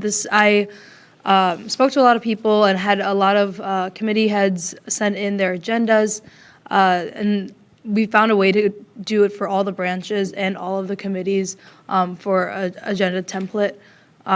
So this first one we're looking at is you'd put your position, committee at branch, the agenda for branch or committee, date, location, Iowa State University. We have some basic stuff such as call to order, roll call, open forum, adopting the agenda, approval of minutes. So looking at that versus the Senate agenda, since it does say general business, that means we are allowed to have committee reports and comments from the advisors and stuff. So that's kind of what that means. And then also just closing announcements and also open forums on there.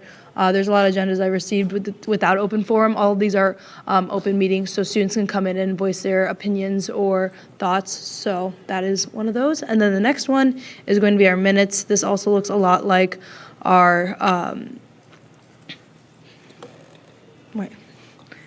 looks a lot like our agendas, but it kind of gives date, time, and then Trevor Poundstone actually helped a lot with this. I have all the tips and tricks that Trevor put on there for doing minutes and what's important, and so that would be on the bottom.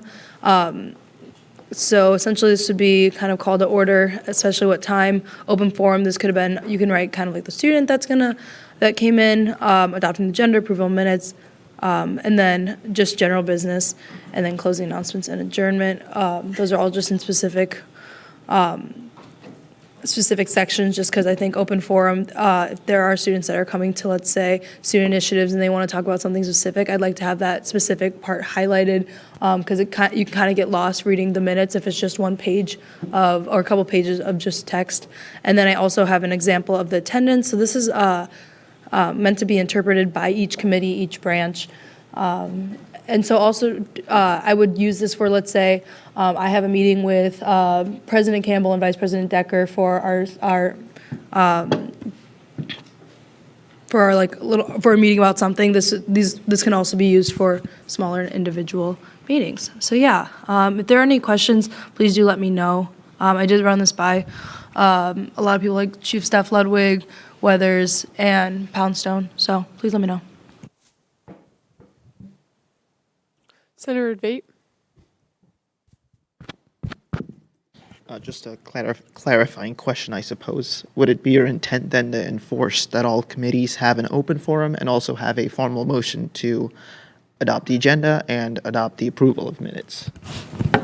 Yes. I think this keeps it a little bit more formal, and it makes sure that we're staying consistent with our agendas week by week. Yeah. Do you know if there is currently a requirement in the committee section of the bylaws asking the committees to do any of that? I'm going to refer this to Senator Rissvik. So the question is whether or not committee meetings have to have like the public forum portion and then also adopting minutes and agendas. Yes, they do have to have the agenda, adopting agendas and the meeting minutes. Though I will say if you are, if someone requests for your meeting minutes, I believe you still have to provide it to the person that requests it, whether or not they're approved or not. As for open forum, no, it's not a requirement under Iowa code, I believe. But if you have questions like that, I would address it to the Iowa Public Information Board instead. But to my knowledge, it's not a requirement, though collaboration is always a good idea. Right. I guess my question was more pointed at the bylaws and the committee section of the bylaws. The point I'm bringing up here is if we do want to enforce an open forum period on committees, I believe we should have a section in the committee part of the bylaws laying that out, because as it stands right now, this is on really thin ground if the requirement is simply going to be enforced through an agenda template. And it's a little easier if all our requirements are in the same place. So this doesn't necessarily have to impact this bill as it passes, but I think moving ahead, I would perhaps recommend writing a bill that makes those edits to the committee section of the bylaws and adds in more rules on open forum. Like, for example, in Senate, we have a 10-minute limit on speakers. Something like that in committee would also, I think, be useful to the smooth running of the committee. I yield. Speaker Weathers. Yeah, I believe it's Senator Blythe who's made the suggestion on the document, but under the minutes template, would the chair accept it as a friendly to correct the spelling of position at the top? Yes. Okay. Is there any more discussion on the bill? Question has been called for and seconded.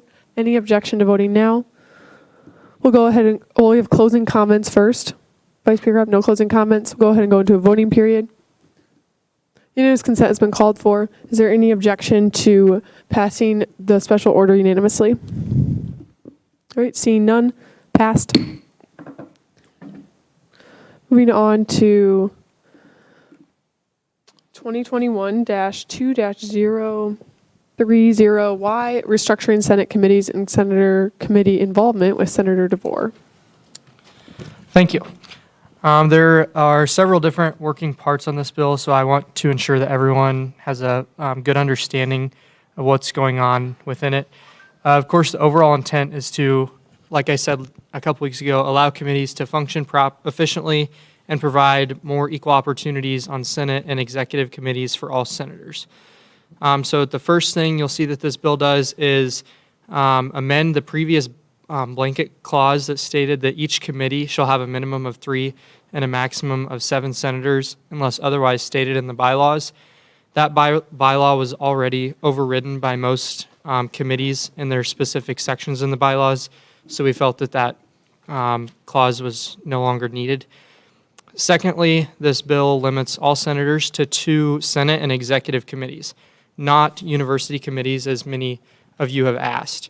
The internal Senate committees that we have, for those of you that might not be the most familiar are Rules, Finance, Public Relations, Student Initiatives, Sustainability, and Civic Engagement, plus executive committees. By limiting senators to 2 internal committees, it will allow for a more even distribution of senator seats on all of our committees. The intent in limiting senators on committees is certainly not to exclude senators' involvement in student government, but rather to allow for more involvement from all of our members. Thirdly, it adjusts the amounts of seats on 5 committees. Speaker Weathers, I shared a visual with you earlier today. Could we have that put on the screen? It shows the changes of numbers to these committees. I emailed it to you. I figured it'd be easier for you guys to simply see rather than me to read off all the number changes because it's quite lengthy. So while he gets that pulled up, you guys can take a look at that once it's up there. I will just say that in total, of the 5 committees that we are changing,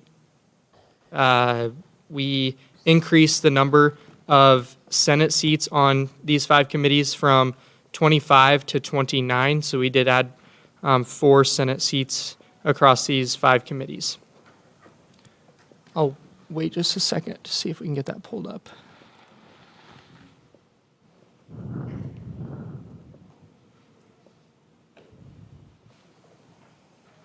There it is. So I guess I can kind of walk you guys through it.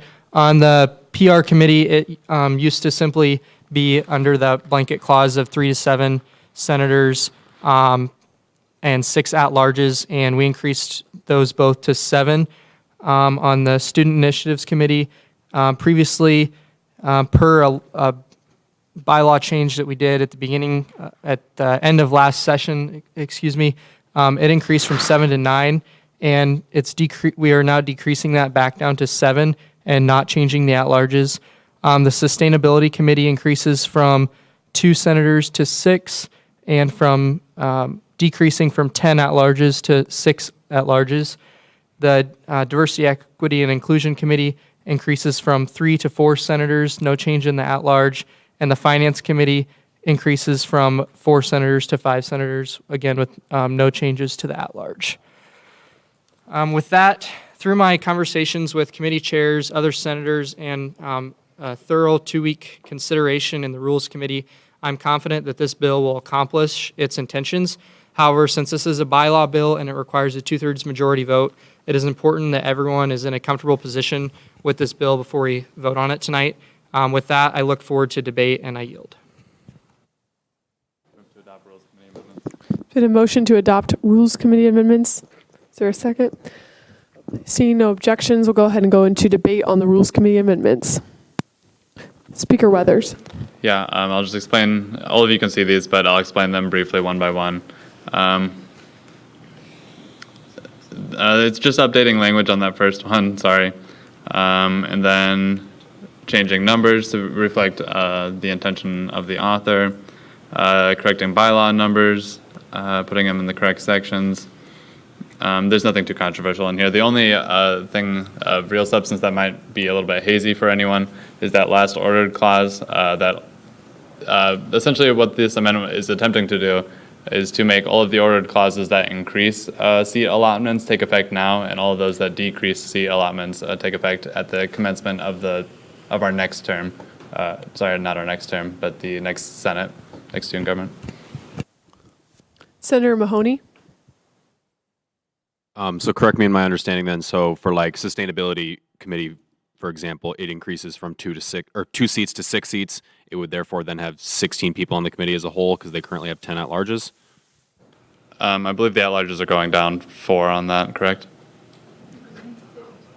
If this is a question to me, yes, but the decrement doesn't take effect until the start of the next session.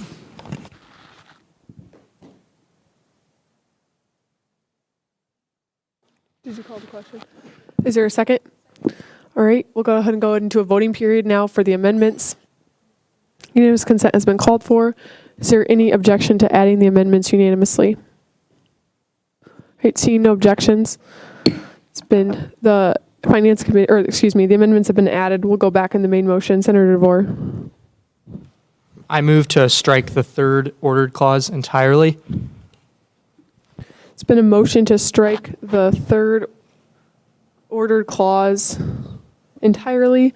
Is there a second? All right, we'll go ahead and go into debate on that. So somehow amongst our review and committee, we overlooked the fact that the 1st ordered clause and the 3rd ordered clause are contradicting. Could you scroll up slightly? So the 1st ordered clause states that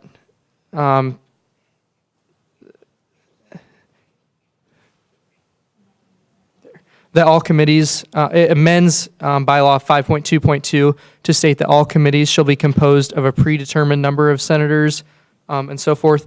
And then the 3rd ordered clause says that the old 5.2.2 should be struck.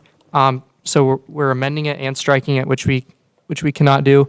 By striking the 3rd ordered clause, it simply leaves it to amending the current bylaw 5.2.2. Question has been called for and seconded. Any objection to voting now? We'll go ahead and go into a voting period on this, on the amendment or the strike. Unanimous consent has been called for. Is there any objection to striking that ordered clause unanimously? All right, that clause has been struck. Now we're going back on the made motion.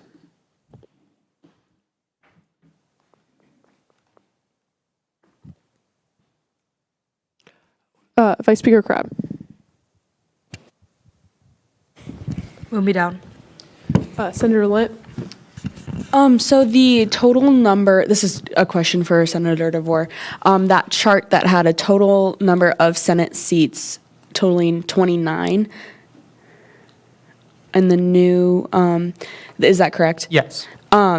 Does that allow for enough seats if we have a full Senate to have at least one seat?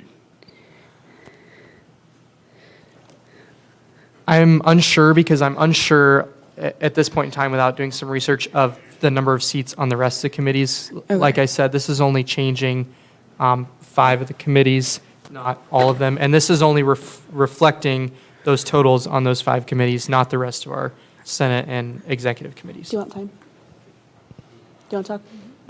I can yield time to Chief of Staff Ludwig. We should be at 34 after that.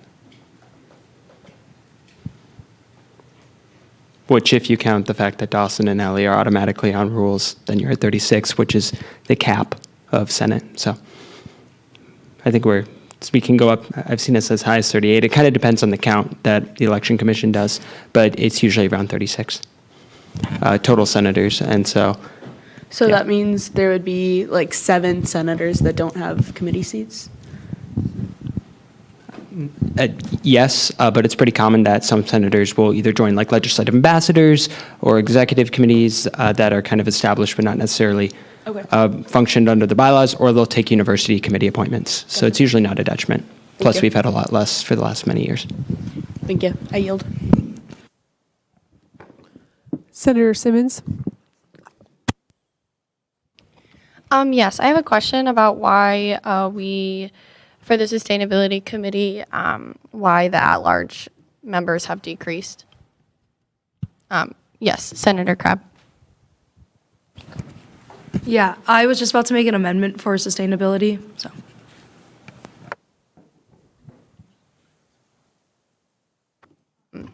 Vice Speaker Crabb, are you going to make the amendment then? I would like to move to amend the ordered clause, gosh, there's so many ordered clauses.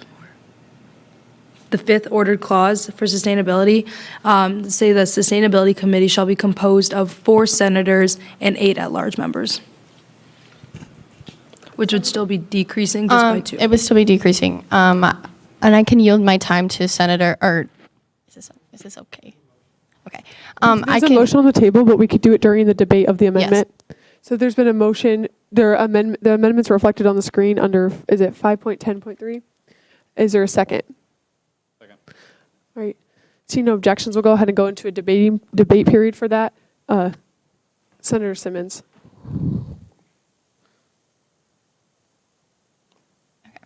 Yeah, I want to yield my time to Elizabeth, Director Smith.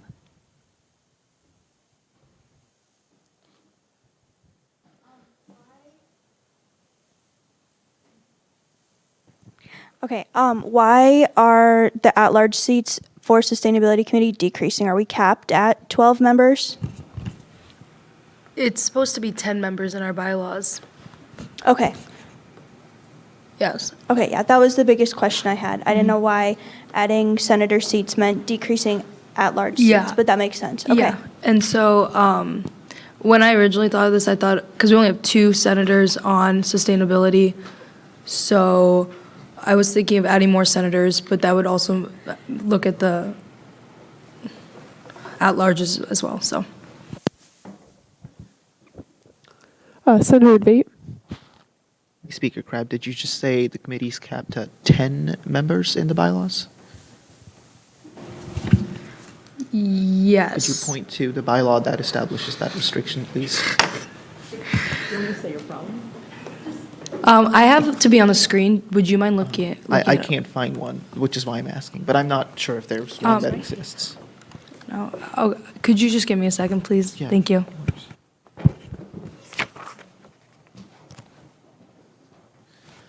All right, Senator Woolley, while you're finding this, if that's okay, or do you have something else to say, Senator Vate? Yeah, and also, I believe the committee used to be at 10 at-larges and 2 senators, which would leave it at 12 members. Right. I will yield for the time being. Senator Woolley? Yeah, could I get clarification as to the number of at-large members? It currently has the word 8 and the number 2 in parentheses. Is that? Sorry, I just don't know how many at-large members we're intending here. There should be 8, sorry, my apologies. Senator Rios?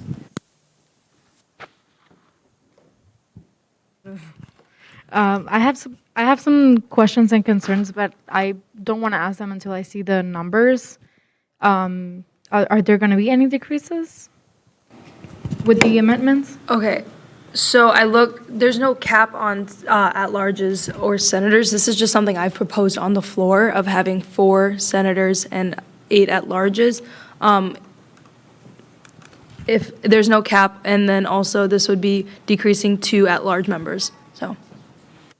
Of sustainability, is that the only committee that would be decreased?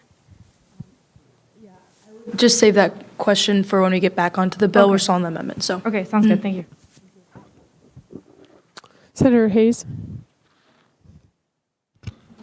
Yeah, I guess I just wanted some more reasoning as to why we're decreasing the number of senators from 6 to 4. That was purely just a mistake on my part. I read it wrong. When I first contacted Director Smith, I remember just asking if 2 more is fine. So I think there's just a mix-up in communication. So it's supposed to be 4. Your amendment is supposed to say 4 now. And so that's the original intent of what it was supposed to be in the first place. I didn't write the bill, so I don't know, but those are the recommendations I gave, so. You gave those recommendations, and I'm asking you why. Oh, because I talked to Elizabeth Smith, and I know that we only have 2. I know sustainability is a very important topic right now, especially with all the conversation we've had tonight. And I think that increasing the amount of senators on that committee would be very helpful for the university. Okay, and then, okay, can I make an amendment to the amendment to say shall be composed of up to 4 senators to keep it consistent with the rest of the ordered clauses? Are you making an motion to amend the amendment? Yes. Right. It's been moved and seconded to add the words up to 4. Right. Question has been called for and seconded. Any objection to voting now? Unanimous consent has been called for. Is there any objection to adding the words up to 4 on the 5.10.3? Right. Seeing no objections, that's been added. Now we're back on the amendment once again. Senator Blythe. So when Senator Hayes asked this question, you weren't exactly answering the point. Why are you amending to reduce the Senate seats from 6 to 4? Because that seems like it's kind of counterintuitive to the point it's trying to make here. Yeah, thank you. The reason that we are looking at doing we're adding 2 seats, but we're decreasing 2 seats from at-larges. So it's the committee, we like the size of the committee, and I think that a lot can get done with that size of the committee personally, but yeah.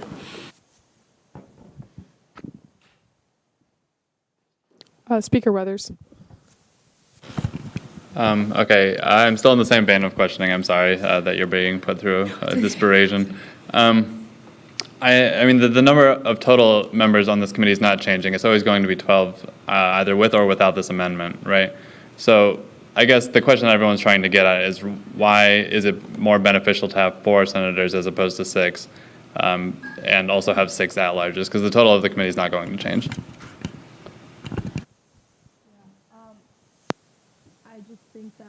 Oh, sorry. From what I've seen, a lot of senators have been very interested in the Sustainability Committee. Once again, if this is something that as a body we don't like, we can create another amendment. But this is just a personal amendment I made, so we call a question. Question has been called for. Is there a second? Can you call a question on your own amendment? Call the question on an amendment? We're on the amendment, so she's calling the question to vote on this specific amendment, correct? Okay, I object. Okay. Do you withdraw your call to question?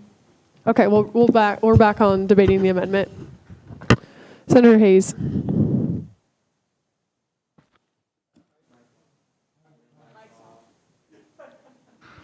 Okay, so I know, the same question. I just still am not following. So if there are 12 people still on the committee, and you thought that there is an interest in senators in the committee, why would we be, or an increased amount of interest in the committee, why are we decreasing the amount of senators that can sit on the committee? Point of order. We're still increasing it because currently, we're still increasing it because currently there's 2 senators on that committee. Point of order, not a point of order. He made a false claim that there was 6 senators on the committee. All right, so we'll go. I don't believe that was a point of order. That was a statement. So let's go ahead and move back to discussion. Is there any more discussion on the amendment? Senator Hayes, it's still your speaking privilege. Excuse me. Eliana, I yield. I'm asking you a question. Okay. So the reason we can have we don't have to decrease that large members. We can have a committee of 14 and keep the amount of at-larges and still increase the senator positions. So that's why I called the question earlier.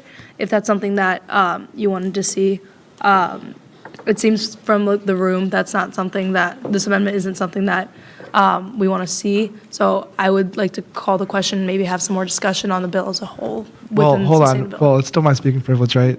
That I answered your question. Right. Can I get Elizabeth or Director Smith's opinions on this? Yeah, I am completely open to adding more senators, seeing the potential senators come and speak about what committees are interested. There have been quite a few that were really looking to join the Sustainability Committee. However, at that point, the seats were full. So I'm fully in favor of adding more seats for senators on the Sustainability Committee. However, I don't think that should come at the expense of the at-large members. I think that we should be able to have, even a higher number of people, regardless of what their position is in the university. Okay, and so could I amend this amendment to keep it so that it still says 8 at-larges? Oh, we're on the objection. All right, well.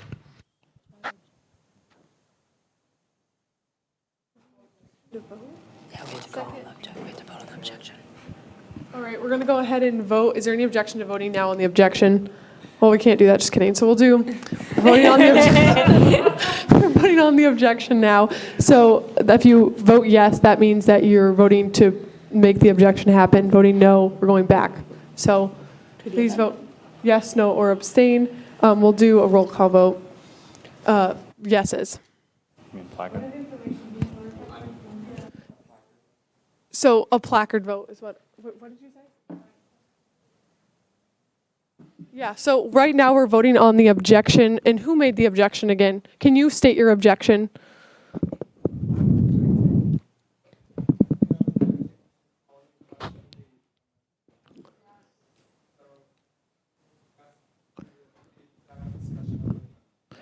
Voting no would be going to a voting period on the amendment.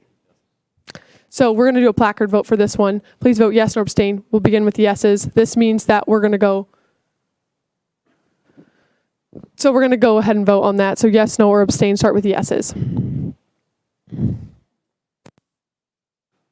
This is to pass the objection, just to clarify. 2,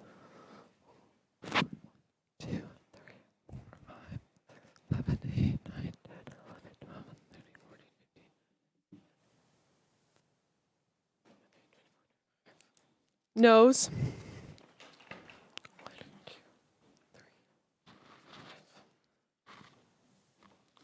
Of a vote of 25 to 5, the objection passes, if that makes sense. So now we're going to go back on the amendment discussion.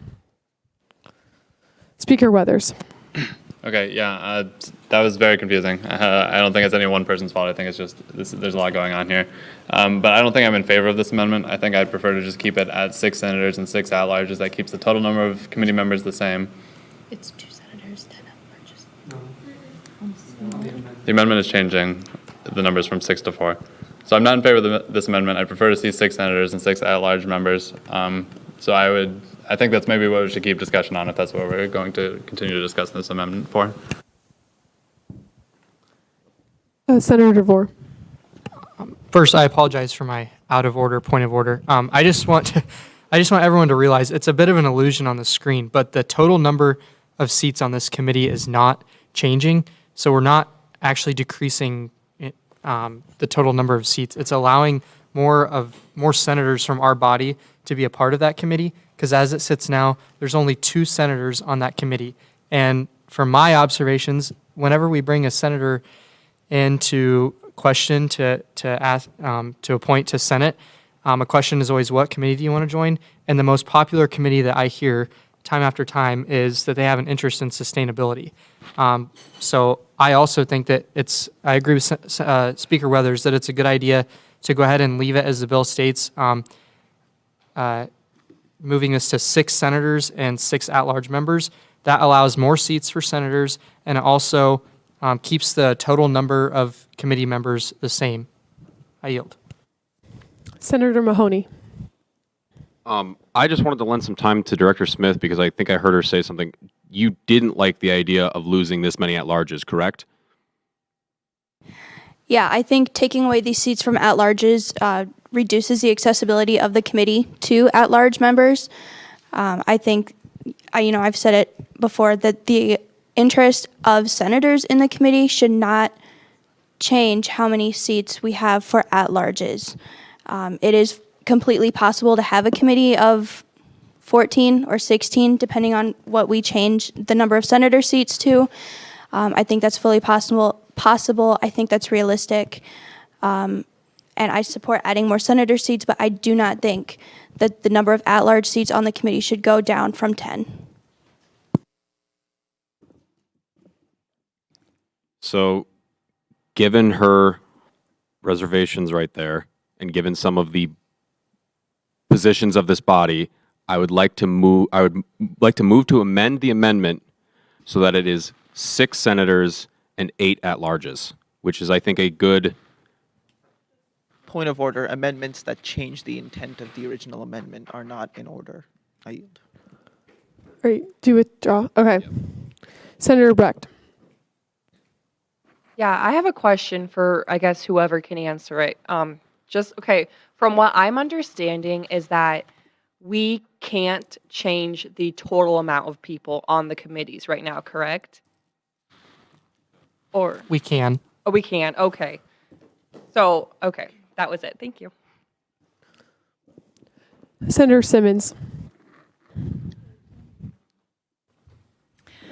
Yes, I just want to clarify with Director Smith. If we were to keep the, how do I want to say this? Keeping the at-large members at 10, hypothetically, how many senators would 4 be an adequate number for you, opposed to 6? I think so, yeah. I don't have any opinion I don't have a preference whether we change it to 4 or 6. Regardless, that would mean more senators are able to be involved with the Sustainability Committee. My focus is on maintaining the number of at-large members. That's what I'm the most concerned with.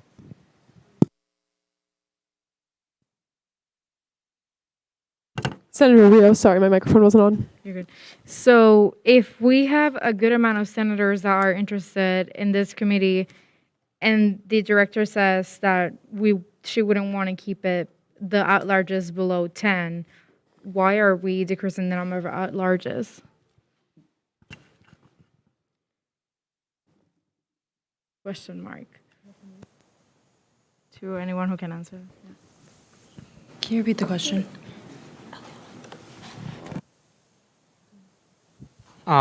So I would say, could you repeat the question just so I answer it directly?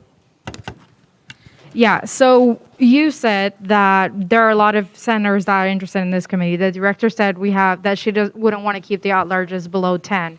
So why are we decreasing the number of at-larges? I would say that while in principle, it seems that just simply increasing the number of members on the committee sounds like a good idea, that as a member of the largest committee in Senate, I have seen that it is nearly impossible to find a time that works for every member of that committee when you start to get to a committee size of 14 or 16 people to find a good time to meet, and then you are decreasing your committee's efficiency, which is why I would warrant against increasing the number of our committees to high numbers simply to just keep accommodating more people that want to join the committee.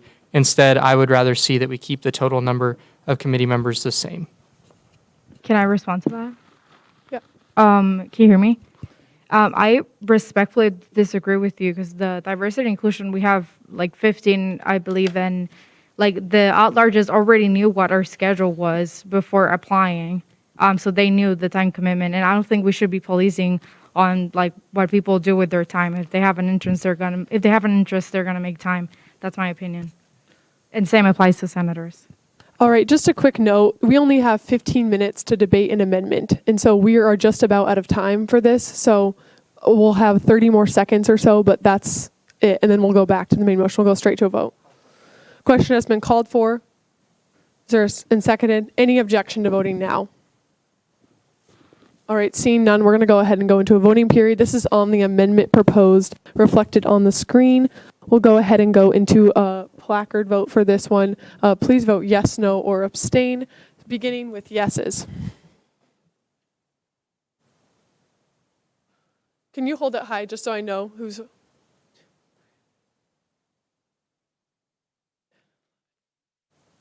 Noes.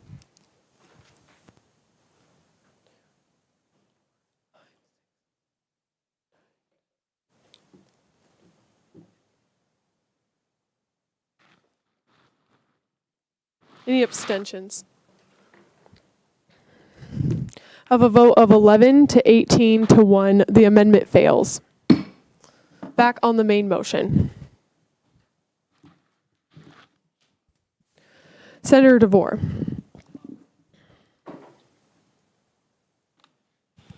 I move to amend the sixth ordered clause, insert up to in between of and for. He's the author of the bill, so. Did you catch that motion? Is it going to be reflected on the screen? I can.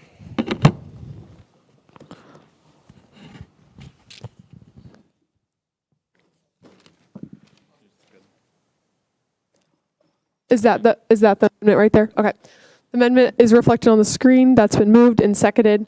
Any objection? We'll go ahead and go into a discussion period on the amendment. Question has been called for and seconded. Any objection to voting now? Unanimous consent has been called for. Is there any objection to adding the amendment up to in 4.4.4.1.1 unanimously? All right, it's been added back on the main motion. Senator DeVate. All right, so I think this got muddled up a little, but I think what a lot of the members of the body were getting at is that sustainability used to be at 2 senators and 10 at-larges. Now, I believe the reason why that decision was made a couple of years ago is that as senators, this entire body, we have access to a large pot of money, $1.5 million, whatever it is that we spend every year. On the other hand, Sustainability Committee, one of its biggest responsibilities and roles is that it controls the Green Initiatives Fund. That is $15,000 that can go towards sustainable projects on campus. And the idea was, yes, senators have access to this large pot of money already, but we want to give sustainability-minded students on campus the chance to have some voice in where that goes and let them control that fund to some extent. I believe if we're raising the number of senators, as this stands right now, we'd have 6 senators and 6 at-larges. That would significantly decrease student control. I think that is something we need to discuss, and I think we need to look at why it was 2 senators and 10 at-larges. We already have access to such a large pot of money. I think sustainability-minded students, the original intent of the having sustainability and control of that pot of money is still relevant. So to facilitate discussion on this, I'm going to make an amendment to have the bill go back to 2 senators and 10 at-large members. I yield. All right, there's been an amendment proposed. Is it going to be reflected on the screen?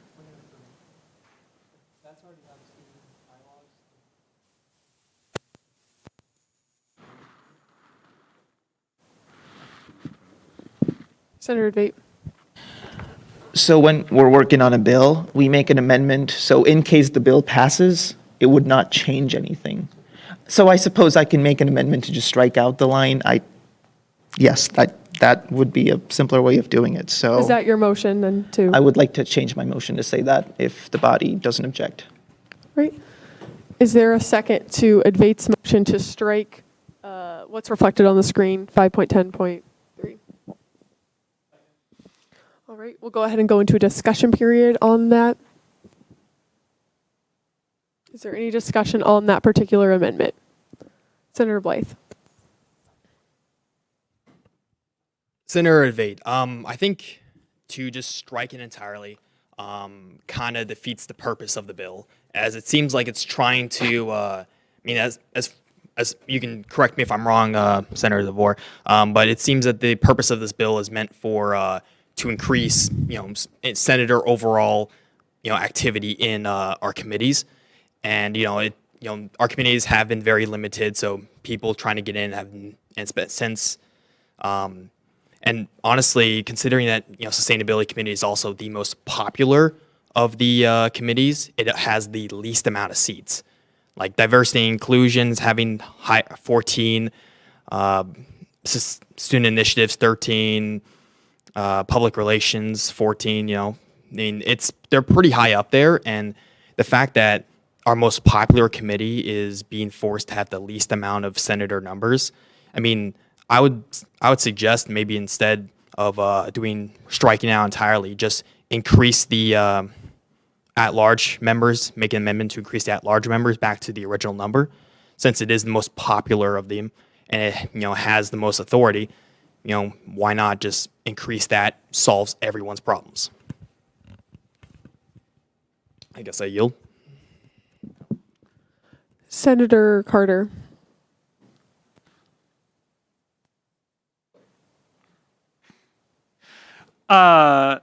Yeah, so I think that I understand where you're coming from, Senator Blythe, but I think I respectfully disagree, because I think that the point that Senator Advait is making and that the director of the committee is making is that perhaps this bill as a whole, the Sustainability Committee is not a committee that this bill should necessarily apply to, since if the intent of this bill is to increase senator involvement, but the Sustainability Committees was originally intended to be a committee that involves at-larges as opposed to senators, then perhaps the Sustainability Committee is not one that should be, that this bill should be focused on in the first place.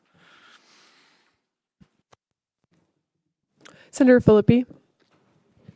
So I know that there were concerns earlier about the total number of Senate seats on these committees decreasing. Right now, with this bill, it would make it there's 29 seats for senators on committees.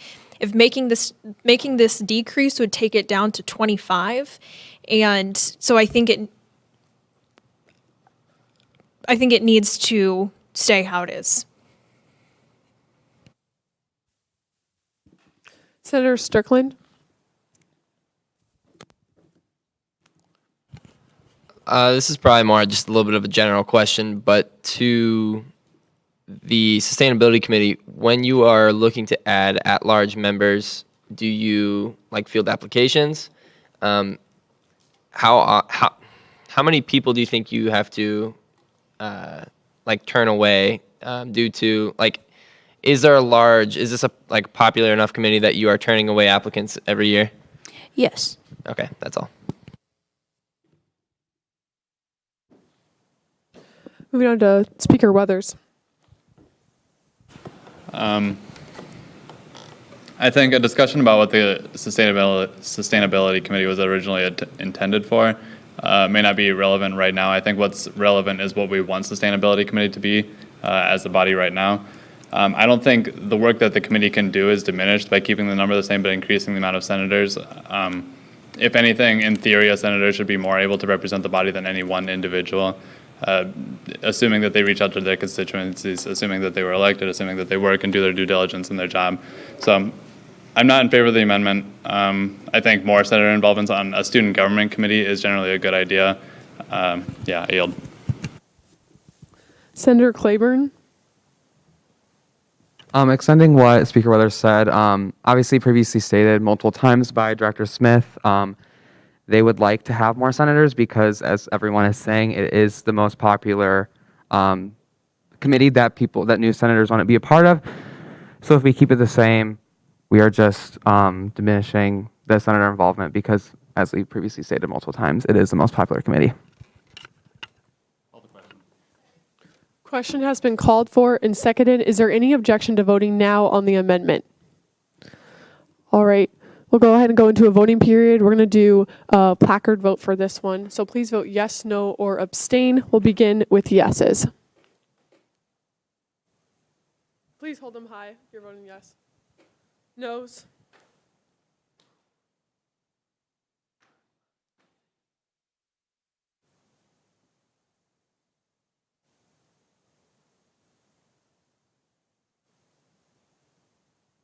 Noes, or abstains, abstentions. All right. Seeing none, the vote is 2 to 27 to 0. The amendment fails. Back on the main motion.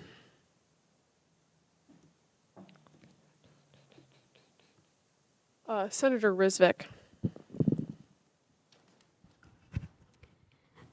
For the two authors on this bill, could you explain to what extent you outreach to all of the committee chairs and their committees regarding these changes?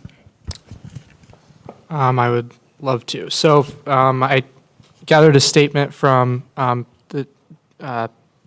from Director Johnson, since she was unable to be here tonight. She said, Senator DeVore reached out to me after the first read of the bill to discuss the ideal number of senators and at-large positions on the PR committee to have enough members to complete all projects and form a well-rounded committee. We are requesting up to 7 senators and up to 7 at-large members. This year, 14 candidates interviewed for just 6 positions. Adding more at-large members will allow us to engage more students, particularly upperclassmen in student government, to have a positive experience while supporting work towards current and new projects. Let me pull up Finance Director Zastro says, I would like to add another seat on the Finance Committee to allow all senators a chance to be on the committee. All 4 of our current seats were filled before summer break, and I feel like we would benefit from the talents of senators seated since then. Director Flores says, when approached about the restricting of committees, I was adamant about keeping at-large positions for my committee to maintain diversity, though I recognize the need for involvement from senators with these important topics, and said that increasing Senate seats on DEI committee would be okay given the proper candidates, in hopes that efforts to diversify Senate will continue restructuring of committees. And then we've heard from Director of Sustainability, Smith. Does that answer your question? Yeah, and I guess to add on to that, were the committees themselves, including the at-larges, were they able to see the bill? Were they able to understand what the changes, what the ramification of the changes were? Were they able to discuss it in those meetings?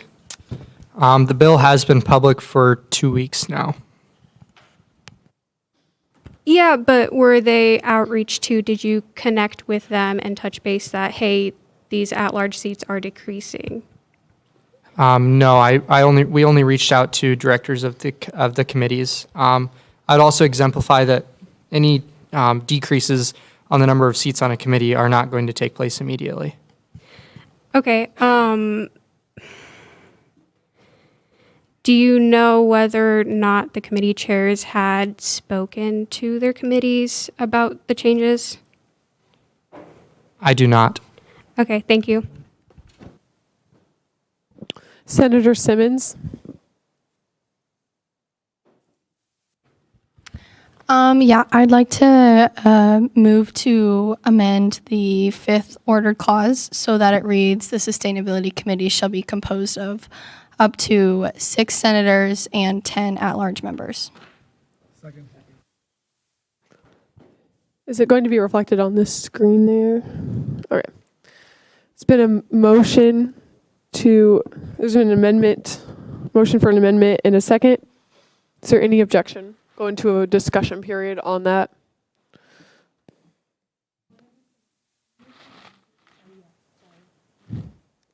Speaker Weathers. Okay.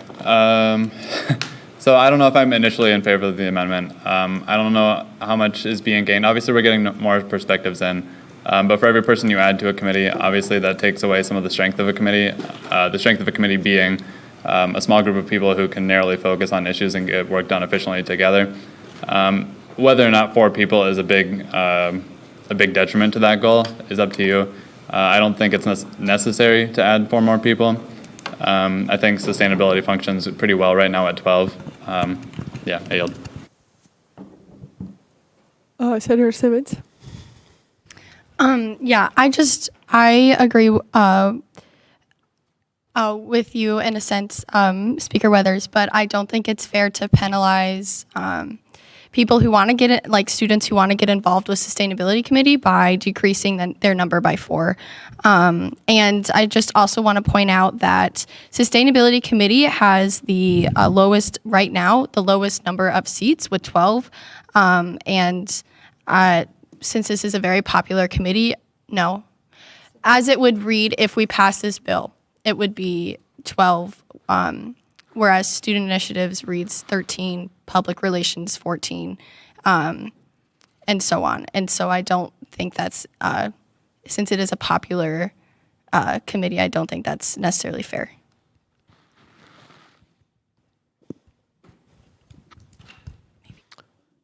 Senator Zuber. Sustainability Director Smith, in relation to the topic of increasing the overall committee size, have you ever had issues with attendance in the past? And are you confident that you will regularly have high attendance should the size of the committee increase? Have I had problems with attendance? No.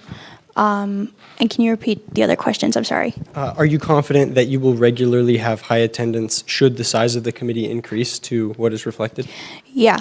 And to kind of address that, a lot of the work that the Sustainability Committee does is done in the subcommittees. That's where the project coordination and execution takes place. So that divides the Sustainability Committee into these smaller groups that makes it easier to coordinate schedules. And then the larger meetings are where we come together and share updates and talk about common discussion topics. That's not mandatory. That does depend on what the director wants to do. That's how it was run when I was on Sustainability Committee, and I really liked that structure. So if we add more seats, given the fact that we operate mostly in subcommittees, I think that would not make attendance an issue. Are you worried that it'll also make the work for the committee any harder? No. I yield.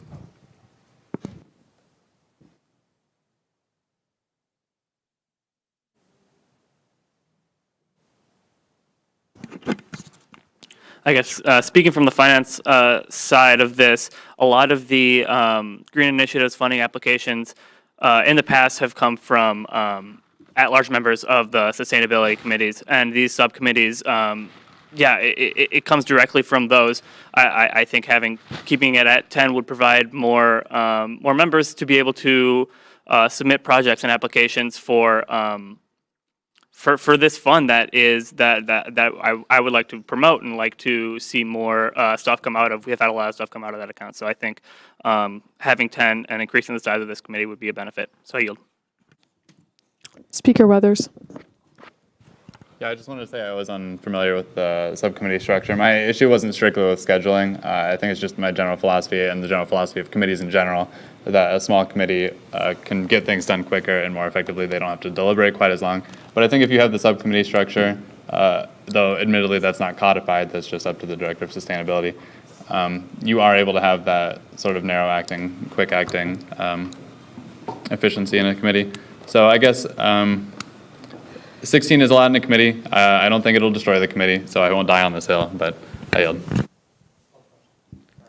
Question has been called for and seconded. Any objection to voting now? We'll go ahead and go into a voting period on the amendment. We'll do a placard vote. Please vote yes, no, or abstain, starting with yeses.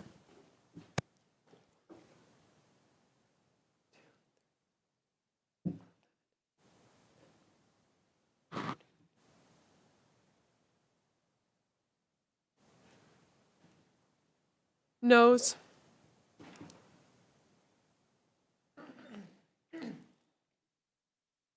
Any abstentions? Vote of 28 to 2, the amendment passes. Back on the main motion.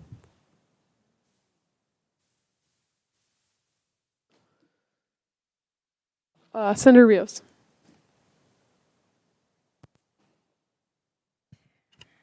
The board, you wrote this bill, right? Okay. So help me understand, like, why are we still trying to police, like, how senators and at-largers spend their time? Like, I don't think we should put a cap overall on any of them. Like, this is volunteer work, and if people want to join their committees, they should be able to. I don't think we should be limiting how many people want to join. I'm not sure what the direct question is there. Why are we putting a cap on the at-larges and the senator seats? So, are you asking, like, why we're only allowing senators to join 2 Senate and executive committees? That would be one of the effects of Yeah. So I would say that the biggest reason for that, like I've said before, is because we all as sitting senators or as elected senators get first choice to join all the committees and as many committees as we want at the start of our Senate term. As we've seen this fall, I don't know how many senators we've appointed in the last 4 to 6 weeks, several.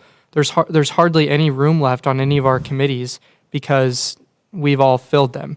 I would encourage senators to, if they would like to join more than 2 committees, join a university committee to increase student government representation on those committees. I'm not trying to police anyone's involvement. As I said in my opening statement. But you are. I'm sorry? But you are. I don't believe I am. I said that, I'll pull up the exact wording, that the intent in limiting senators on committees is certainly not to exclude senators' involvement in student government, but rather to allow for more involvement from all of our members. The words say that, but the consequences will lead you otherwise.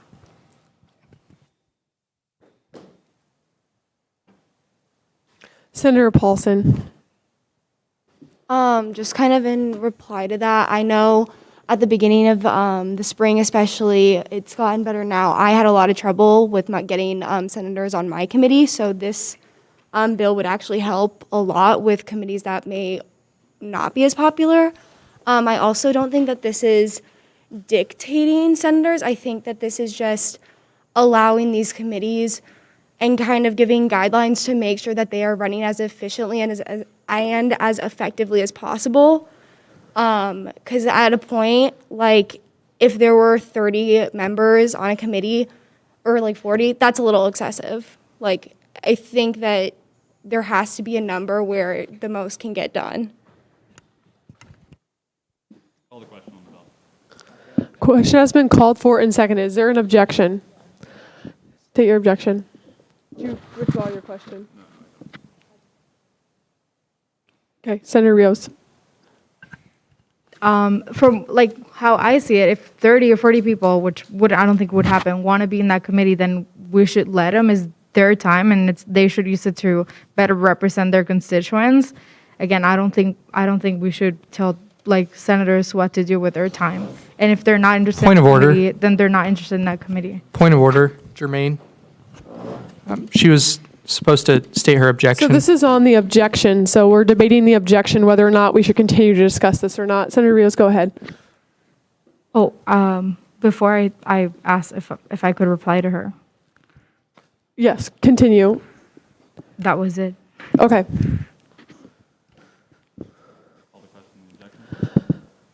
been a call to question in a second. Now we're going to go ahead and go into a voting period. This is on the objection. So voting yes on the objection means that we would continue debating. Voting no means we will go into a voting period on the bill as a whole. Please vote yes nor abstain. We're going to go into a placard voting system. Please, or starting with yeses. This is on the objection once again. So we're going to go back into debate if you're voting yes.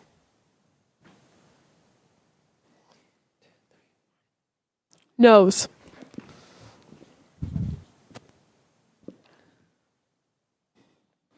Any abstentions? All right, of a vote of 4 to 26 to 1, or excuse me, 4 to 25 to 1, we're going to go into a voting period, so the objection fails. So now we're going back into the voting period because there was a call for question and then an objection. So we're going to a voting period on the bill. We'll go ahead and go to closing comments with Senator DeVore. I do appreciate the thorough debate on this bill. We made some good amendments, I feel like. I hope that allowed many of you to become more comfortable with this bill. While I understand some people might still have some reservations on certain aspects of this bill, I hope that you still understand that the overall intent of this bill is for the good of the body and for the good of our committee structure.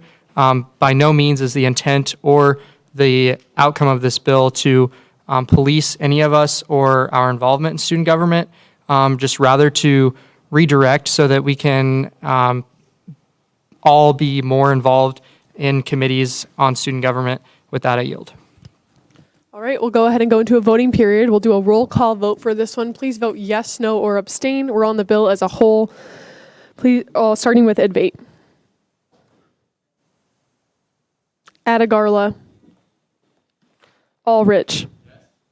Brecht. Blythe. Carter. Claiborne. Crabb. DeVore. Filippi. Goff. Hayes. Larson. Lent. Mahoney. Rios. McCready. Patel. Paulson. Rizvik. Ruley. Sayaway. Simmons. Skaggs. Stout. Strickland. Thornton.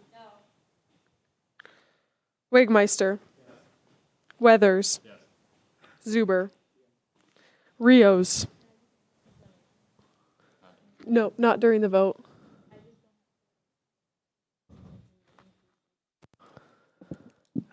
Well, we're in a vote period, so we'll have to do yes, no, or abstain on this one. We can't do a clarification period during the vote. No, so you have to vote yes, no, or abstain.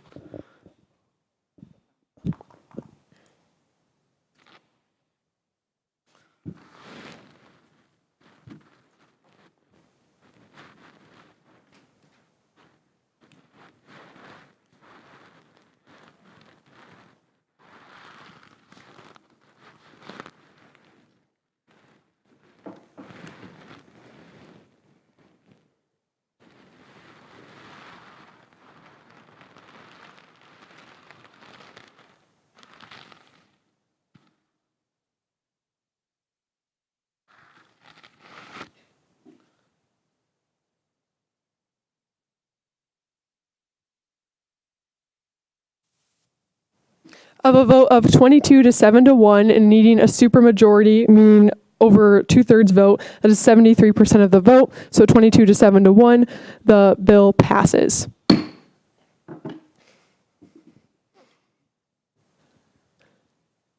Moving on to 2021-2-031Y, putting the Director of Marketing in the bylaws with Senator Mahoney. So obviously there's been some contention with this bill, how it was worded. Senator DeVate proposed some great amendments. Last week, It went back to rules. I believe it was sent forth favorably. So the first thing I'm going to do is move to adopt the rules amendments. So a motion to adopt the Rules Committee amendments. Is it in seconded? We'll go into a discussion period. Question has been called for. State your objection. You wanted to withdraw your question? All right, back on the discussion period for the amendments. Senator Debate. All right, I imagine the objection was to go over the nature and the contents of the rules amendments, and as the author of those amendments, I will dive into that. So after being in the rules meeting where this bill was initially postponed indefinitely, and then having spoken to all the other stakeholders in the bill, notably Director of Marketing Garman, having also spoken to President Campbell, Chief of Staff Ludwig, and having been in the rules meeting myself, and being one of the people that initially voted to hold the bill in rules, I think these amendments do strike a very good common ground and help to neutralize all of the concerns that were brought up earlier. Just to go over what they actually do, this bill would eliminate the positions of the graphic designer and the videographer, positions that have not been filled for the last 2 years in any meaningful manner.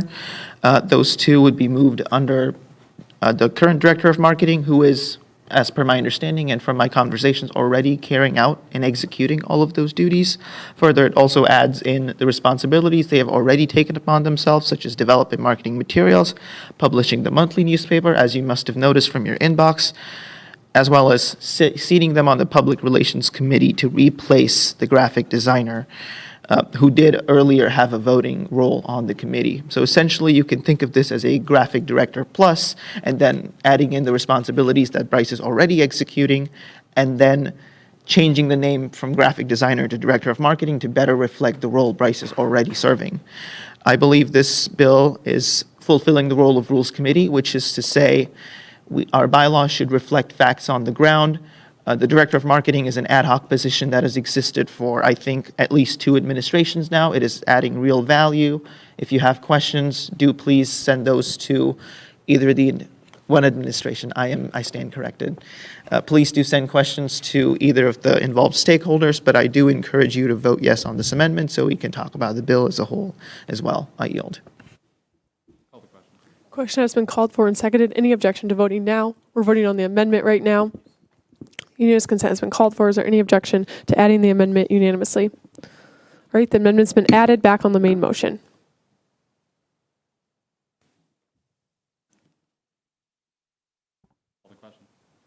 Question has been called for and seconded. Is there any objection to voting now?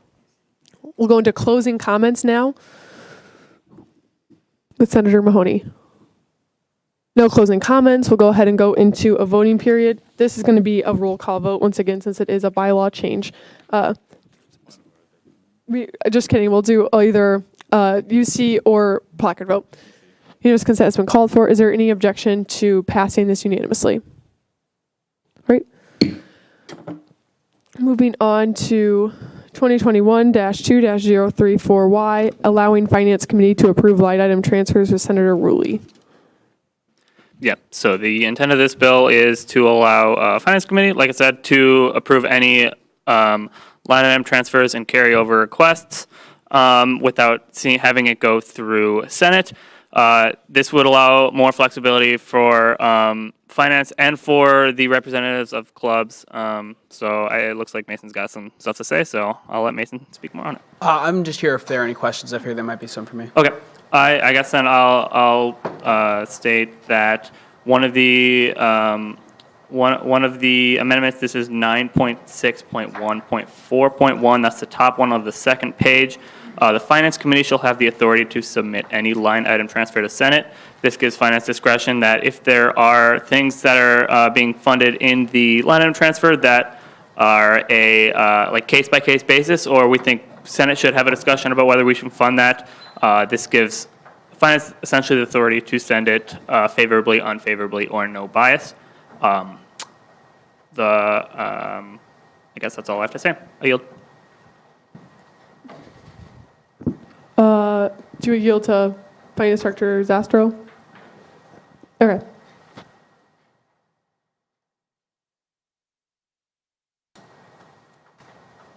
Oh, Senator Blythe.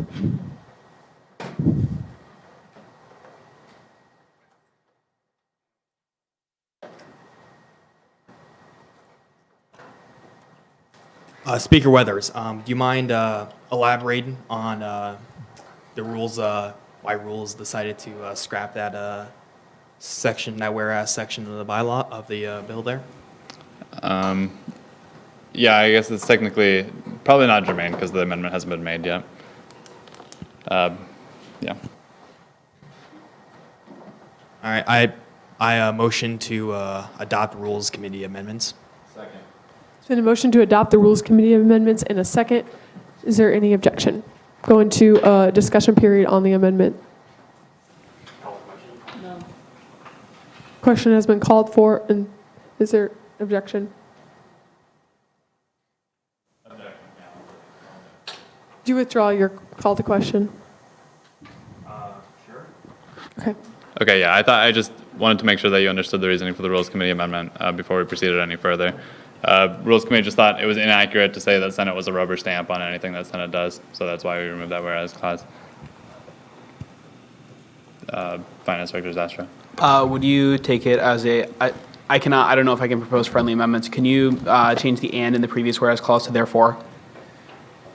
Yeah, I will ask that the chair take that as a friendly amendment. Yes. Question has been called for and seconded. Is there any objection to voting now on the amendment? Go into a voting period. Unanimous consent has been called for. Is there any objection to adding the Rules Committee amendment unanimously? Great. The amendment's been added back on the main motion once again. Speaker Weathers. I just had a question for Senator Rulli. So that the particular bylaw that you talked about, 9.6.1.4.1, what does that look like within Finance Committee? I guess I don't think it necessarily needs to be strictly defined, but what is the Finance Committee having the authority to submit any line item transfer to Senate look like? Is that like a majority vote? I'm just curious. That would be the finance, how we send it normally. So it would be called question vote, send favorably, unfavorably, like we do any bill. I mean, the intent of this bill, I guess, in the entirety was that we wouldn't send it to Senate. I don't know if that answers the question. Senator Mahoney. So in some discussions I had with Director Zastro as well as a couple other senators, there was one concern I had, which was if line item transfers did involve items that would normally be funded on a case-by-case basis, technically this would allow the Finance Committee to do that. And while I trust this Finance Committee and this current Finance Director to send those back to Senate so that we could then vote on it as per PNC, I would like to codify it better. So I do have an amendment I would like to propose. I can reflect it up on the screen if you'll give me a moment. There's been an amendment proposed on the screen. Is there a second? Did you second? No, I'm sorry, just give me one moment. You're all good.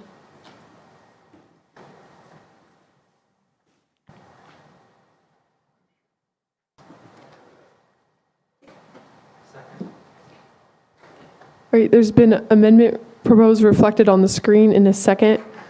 Any objection will go into a discussion period on that amendment. Move to remove Senator Advait from the roll. There's been a motion to remove Senator Advait to the roll. Is there any objection? All right, you've been removed from the roll.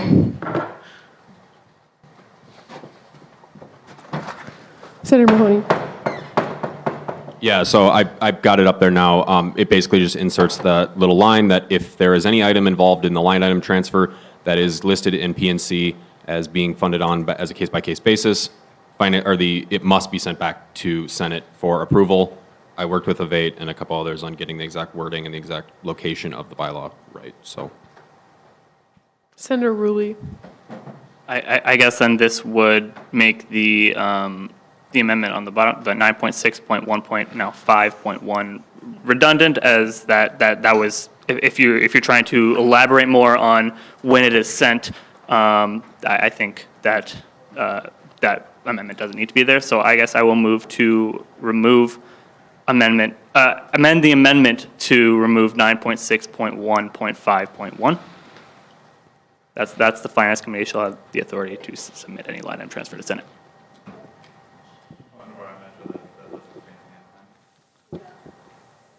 I withdraw my motion. Is there any more discussion on the amendment? Question has been called for and seconded. Any objection to voting now? Go into a voting period on the amendment. Unanimous consent has been called for. Is there any objection to adding the amendment unanimously? Great, see no objections. The amendment's been added back on the main motion once again. Vice Speaker Crabb. Yeah, so it's been said, if a senator is going to vote no on a bill, they should explain why.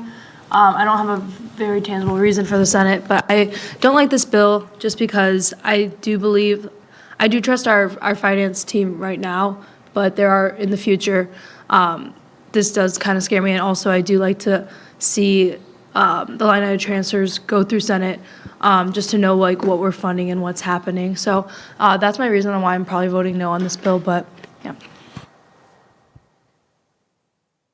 Great, Senator DeVore. Yeah, I share that same sentiment that Vice Speaker Crabb does. I also don't think that it's too exhausting of Senate to take, 10 seconds to approve the line item transfers on a bill on the floor. Again, I do trust this finance director and this finance committee, but in the future, I would really hate to see this privilege be exhausted or abused by a finance committee. And while I'm not saying that I think that will happen, I would just hate to see that our actions today have that effect on future Senates. Finance Director Zastro. The reason that I would want this is partially that, I sit around in Senate meetings and I would love it if they were shorter, but that's only cutting off a few minutes per meeting at most. The bigger issue for me personally is that although it only takes a couple seconds in Senate, it takes 2 weeks to go through the bill process. Otherwise, we're waiving first read, which people have expressed distaste for. As it stands right now, a lot of organizations have last-second contact with people who are supposed to be communicating with student government. And so we are getting line item transfer requests the morning before a club needs to go somewhere. And Finance Committee is a more flexible body than Senate. We would be able to approve it in a shorter amount of time, still look through it thoroughly, but we would make us more adaptable. I would also like to say on a similar point, the accountant who has worked for us, Jamie Barker, for years and years and years, very much favors this bill, and was a big fan of the adaptability that Finance Committee would be able to have. It would allow clubs to have shorter request times for line item transfers. So what's been the procedure in the past when, in the example you shared that, morning of, day before, whatever? Student Alumni Leadership Council, when they came through last week, we did end up having to waive first read on that bill. I was writing it at 9 p.m. on a Monday, I think, to waive first read on a Wednesday. Yeah, not an example. What's been the procedure for approving those line item transfers in such short notice? Or have they just had to have been disregarded? I'm not sure I understand your question. So you said that there's scenarios where a line item transfer cannot be performed quick enough to adhere to the finance bill to be put forth in front of Senate. So what has been done in the past in those situations? If a group requests a line item transfer right now that's over $1,500 and say that it's Thursday and they need to spend the money on a Tuesday, they're out that money. They don't get the money. Gotcha. Thank you. Senator Wegmeister. I'd also like to point out that line item transfer is money that's already been allocated, and also it still has to meet P&C. Like if the money that they're changing it to doesn't follow P&C, then the line item transfer doesn't go through. I yield. Senator Rios. There is an audit, right, that would catch that? Yeah, faster. Yeah, there is. All money that's spent gets audited by COA at the end of the fiscal year. Right, so we wouldn't be able to miss it. Sorry? We wouldn't be able to miss it because of the audit. We don't see the We result. don't do the audit, right, yeah, but it would be cash. We don't see the results of the audit personally. That's just something that COA does. But COA audits for whatever the money's allocated for. Okay. So if we do a line item transfer, they'll see whether or not it was spent correctly pursuant to the line item transfer. Yeah, that's fine. Thank you so much. Speaker Weathers. Yeah, I share the concerns as brought up by some other senators. The bill, as it stands, is of course well written. It's a beautiful bill in terms of the bylaws. That's why we ruled Senate favorably. Although I do have principled objections to it. The point that Senator Wagmeister brought up, that it's money that's already been approved by Senate, is correct. Although I want to point out that it's money that has been approved for a specific purpose, and line item LIT bills change that. So that's not exactly accurate to say that Senate's already approved the money. We've approved it for a set reason, and you're changing the reason, which is why it comes back to Senate. I guess another alternative solution, rather than passing this bill, to increasing flexibility with those clubs who come in last minute, I'm sympathetic to that, is maybe writing a bylaw bill to change line item transfer bills to not require a second read, only come in for one read. Then that way you get the flexibility, but Senate still sees it and still gets to allocate the money as is their duty, and that's what we're all elected for. I yield. Senator Rios. Senator Strickland. This may be a little bit heartless, but in the event of somebody coming to you last minute, is it not their responsibility to know beforehand that they should have asked for this money, or is that an oversight on my part? So we allocate this money in the spring. Typically in early March is when the big picture bill will pass, and most organizations hold their elections either at the very end or the very beginning of the year. So there will often be a new treasurer between the person who's managing the budget and the person who's actually spending the budget the next fiscal year. So that's where the disconnect happens a lot of the time. That's where organizations will have that kind of breakdown of communication. There are other instances. There's a group of clubs on campus that is supposed to have one person who coordinates between them and student government, and that person who is supposed to coordinate has not been doing an excellent job in communicating the requests of organizations to student government in a way that is never broke down that way. It's about 50 clubs. And that has been a serious issue. That's why we've been seeing so many last-second line item transfers this year specifically.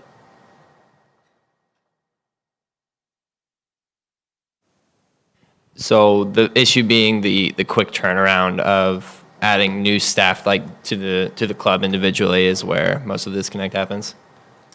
And then, sorry, also and when you talk about somebody who needs to communicate between the club and student government, is that staff on Iowa State, or is that another member of the club, or? Yes, there's a group of clubs, Sports Club Council, where their advisor is supposed to act as a point of communication between student government and every single sports club, and that communication has been taking 2.5 weeks sometimes. For line item transfers that I'd be able to approve myself if they came fast enough, but it's not always that much. For the triathlon club bill, that's one that needed to go to Senate, that we would have been able to see faster. Equestrian club hunt team or Western team, I believe Senate did need to see. That was another one. We had to approve that one retroactively, and because there was that 2.5 week break between them sending an email to the coordinator and the coordinator forwarding the email to me, the event had already happened. And so that's something where Senate had to approve a line item transfer retroactively, where ideally that wouldn't have to happen. That makes sense to me. Thank you. Senator Hayes. Can I just yield some time to Finance Director Zastro? I would also just like to point out for the information of the body, some of the time that's been spent on line item transfer bills. The SALC line item transfer bill that we saw, and this includes the entire voting period, was 4.5 minutes. Dance Marathon line item transfer, 4 minutes, 6 seconds. Equestrian Club, minute 17. Triathlon Club, 3 minutes. Dance Marathon, 7 minutes. Student Family Outreach Team, 5 minutes. And this is including the voting time. These are not bills that are being thoroughly evaluated by Senate. The people who are most specifically expertised to deal with line item transfers are the people who are already on Finance Committee. And we've added another seat to Finance Committee too, so there's even more oversight. I would love it if there was more conversation, but I've been in Senate for 2.5 years, and aside from the abstention that we saw a week ago, I don't know if there's ever been a vote that hasn't been a yes on a line item transfer or a carryover request bill. I would also like to request that if this bill does get voted down, to divide the question and separate the part about carryover requests. I hope that is not controversial at all. That is only extending the period of time which money can be spent for clubs. We see a lot of those near the end of the year. A lot of new senators probably haven't seen those, though. I yield. Senator Blythe.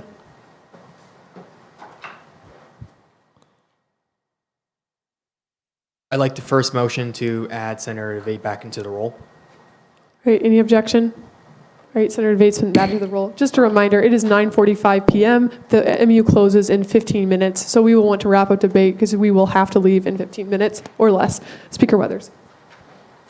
Yeah, that's a good reminder. So I'll be brief. Yeah, these line item transfer bills take time, but that is because it is the authority of Senate to allocate funds, and that's what line item transfer bills are doing. They make sure that we're allocating funds for specific purposes. Of course, we've already allocated the money, but if the purpose is changing, that's a difference of money that's going to a different location. It's Senate's authority on where it goes.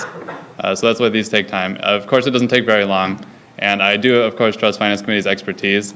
But the fact of the matter is that it's not Finance Committee's authority to allocate funds and where they go. It's Senate at large. Vice Speaker Crabb. Okay, I have a question on Speaker Weathers. So if that's the argument you're making, we do line item transfers for under $500 as well. Is that still your same stance, I guess? I guess I'm not entirely sure that I'm in favor. That makes sense to me because those are extremely trivial matters, and I don't think Senate's going to miss a dollar or two. And that gets the flexibility. Ideally, I would like to see all line item transfer bills come to Senate, but they take 1 week. That way you get the flexibility. I don't think that necessarily undermines my argument on this bill of having all of the funds go through Finance Committee, but. I also think that's the question for the under 500 is, I guess, another bill, if we really wanted to make that. I'll yield my time to this Finance Director. I would just like to say, if Senate saw every single line item transfer, you'd be seeing 4 to 5 more bills a week. This is something that I spend my time on a lot, and the Senate does not need to see those, just as a practical matter. Also, in our annual budget of $2.5 million, I would say that a line item transfer of $1,600 is probably $1 or $2 in the grand scheme of things. And lastly, line item transfer bills are not allocating new money. I don't like the comparison of the way you compared money that's still students' money. That we're in charge of. Yes, it is a large amount, and it seems very minuscule compared to how much money we have, but that's still students' money that we're spending, and we want to make sure that we're using it correctly. There's been a call to question. A second, is there any objection to voting now? All right, closing comments. Yeah, thank you. That was a great discussion. I'll keep it quick. I think the amendment that was made on the floor, the 9.6.1.3, allows us that we will send anything that's a case-by-case basis to the Senate. If anything is being approved in Finance Committee, it is in P&C. It is what people call classic P&C. Like, it's explicitly in there. This bill would be very fit. It would save time, increase efficiency for our finances. So I encourage you to vote yes.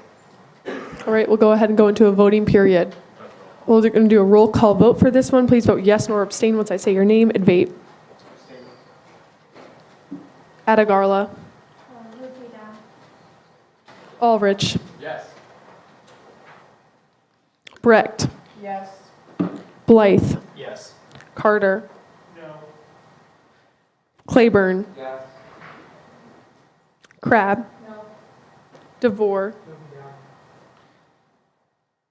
Philippi. Yes. Goff. Yes. Hayes. No. Larson. Yes. Lent. No. Mahoney. Yes. Rios. McCready. Yes. Patel. Yes. Paulson. Risvik. Ruley. Yes. Sayaway. Simmons. Skaggs. Stout. Strickland. Thornton. Wegmeister. Yes. Weathers. Zuber. Atagarla. DeVore.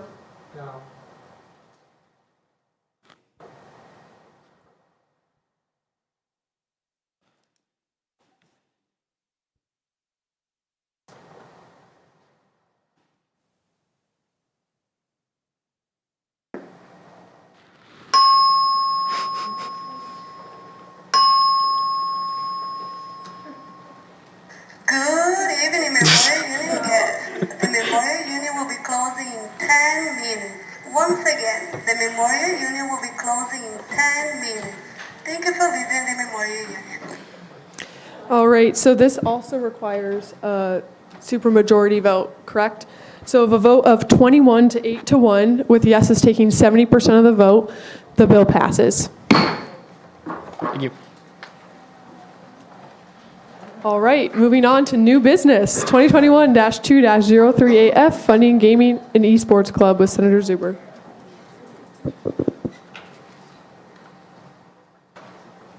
So this is just a bill for gaming and esports club. I've been talking with them.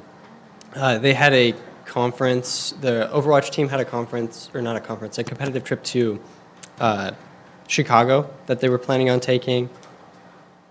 And that's it. All right, are there any questions of intent? All right, seeing none. 2021-2-039Y, establishing the Smart Campaign Program with Speaker Weathers.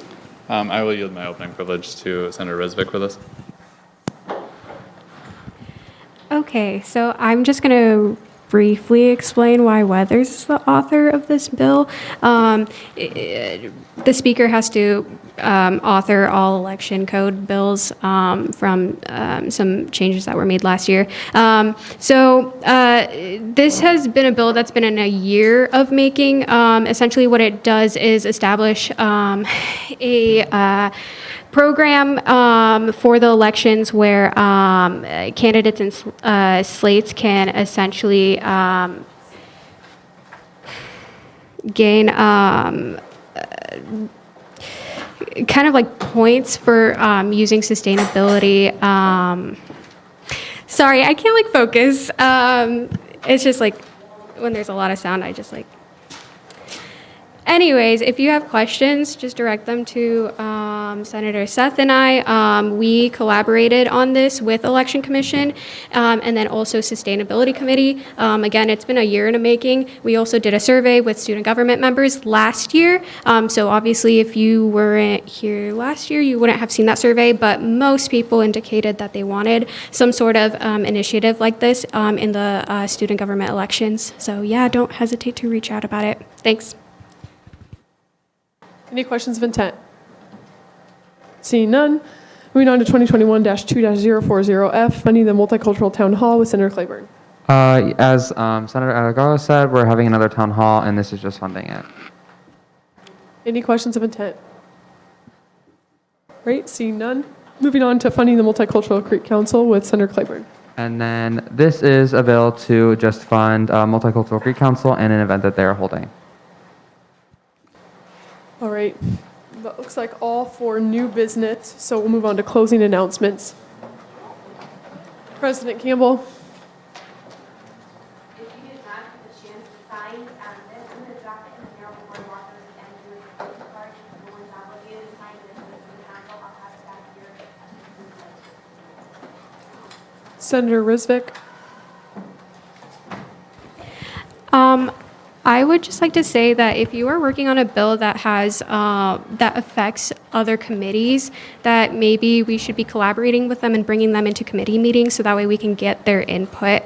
I've had an experience in the past where we weren't involved in one and it had very drastic changes to student government and our processes. So thank you. Senator DeVate.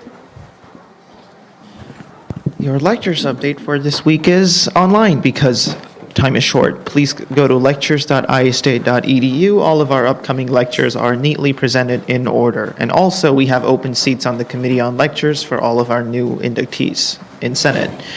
Speaking of open seats, Student Initiatives also has an open seat for senators right now. So if you'd like to apply, please let me know and we can go ahead with that conversation. Sorry. One Point last of order, thing. please keep it down. We're still in session. One last thing. I don't need to touch on this right now. Just have a good night. I yield. We'll go to closing comments from Vice Speaker and Speaker. I haven't eaten 10 hours. Yes. Yeah, I apologize. I'll keep it brief. I think that was a great session. Obviously, a good night for debate. And I think everyone from the city really appreciates the time we put into that discussion. I think it went really well. I move to adjourn. Go Cyclones. Is there a second? Second. Seeing no objection, the meeting is adjourned. Good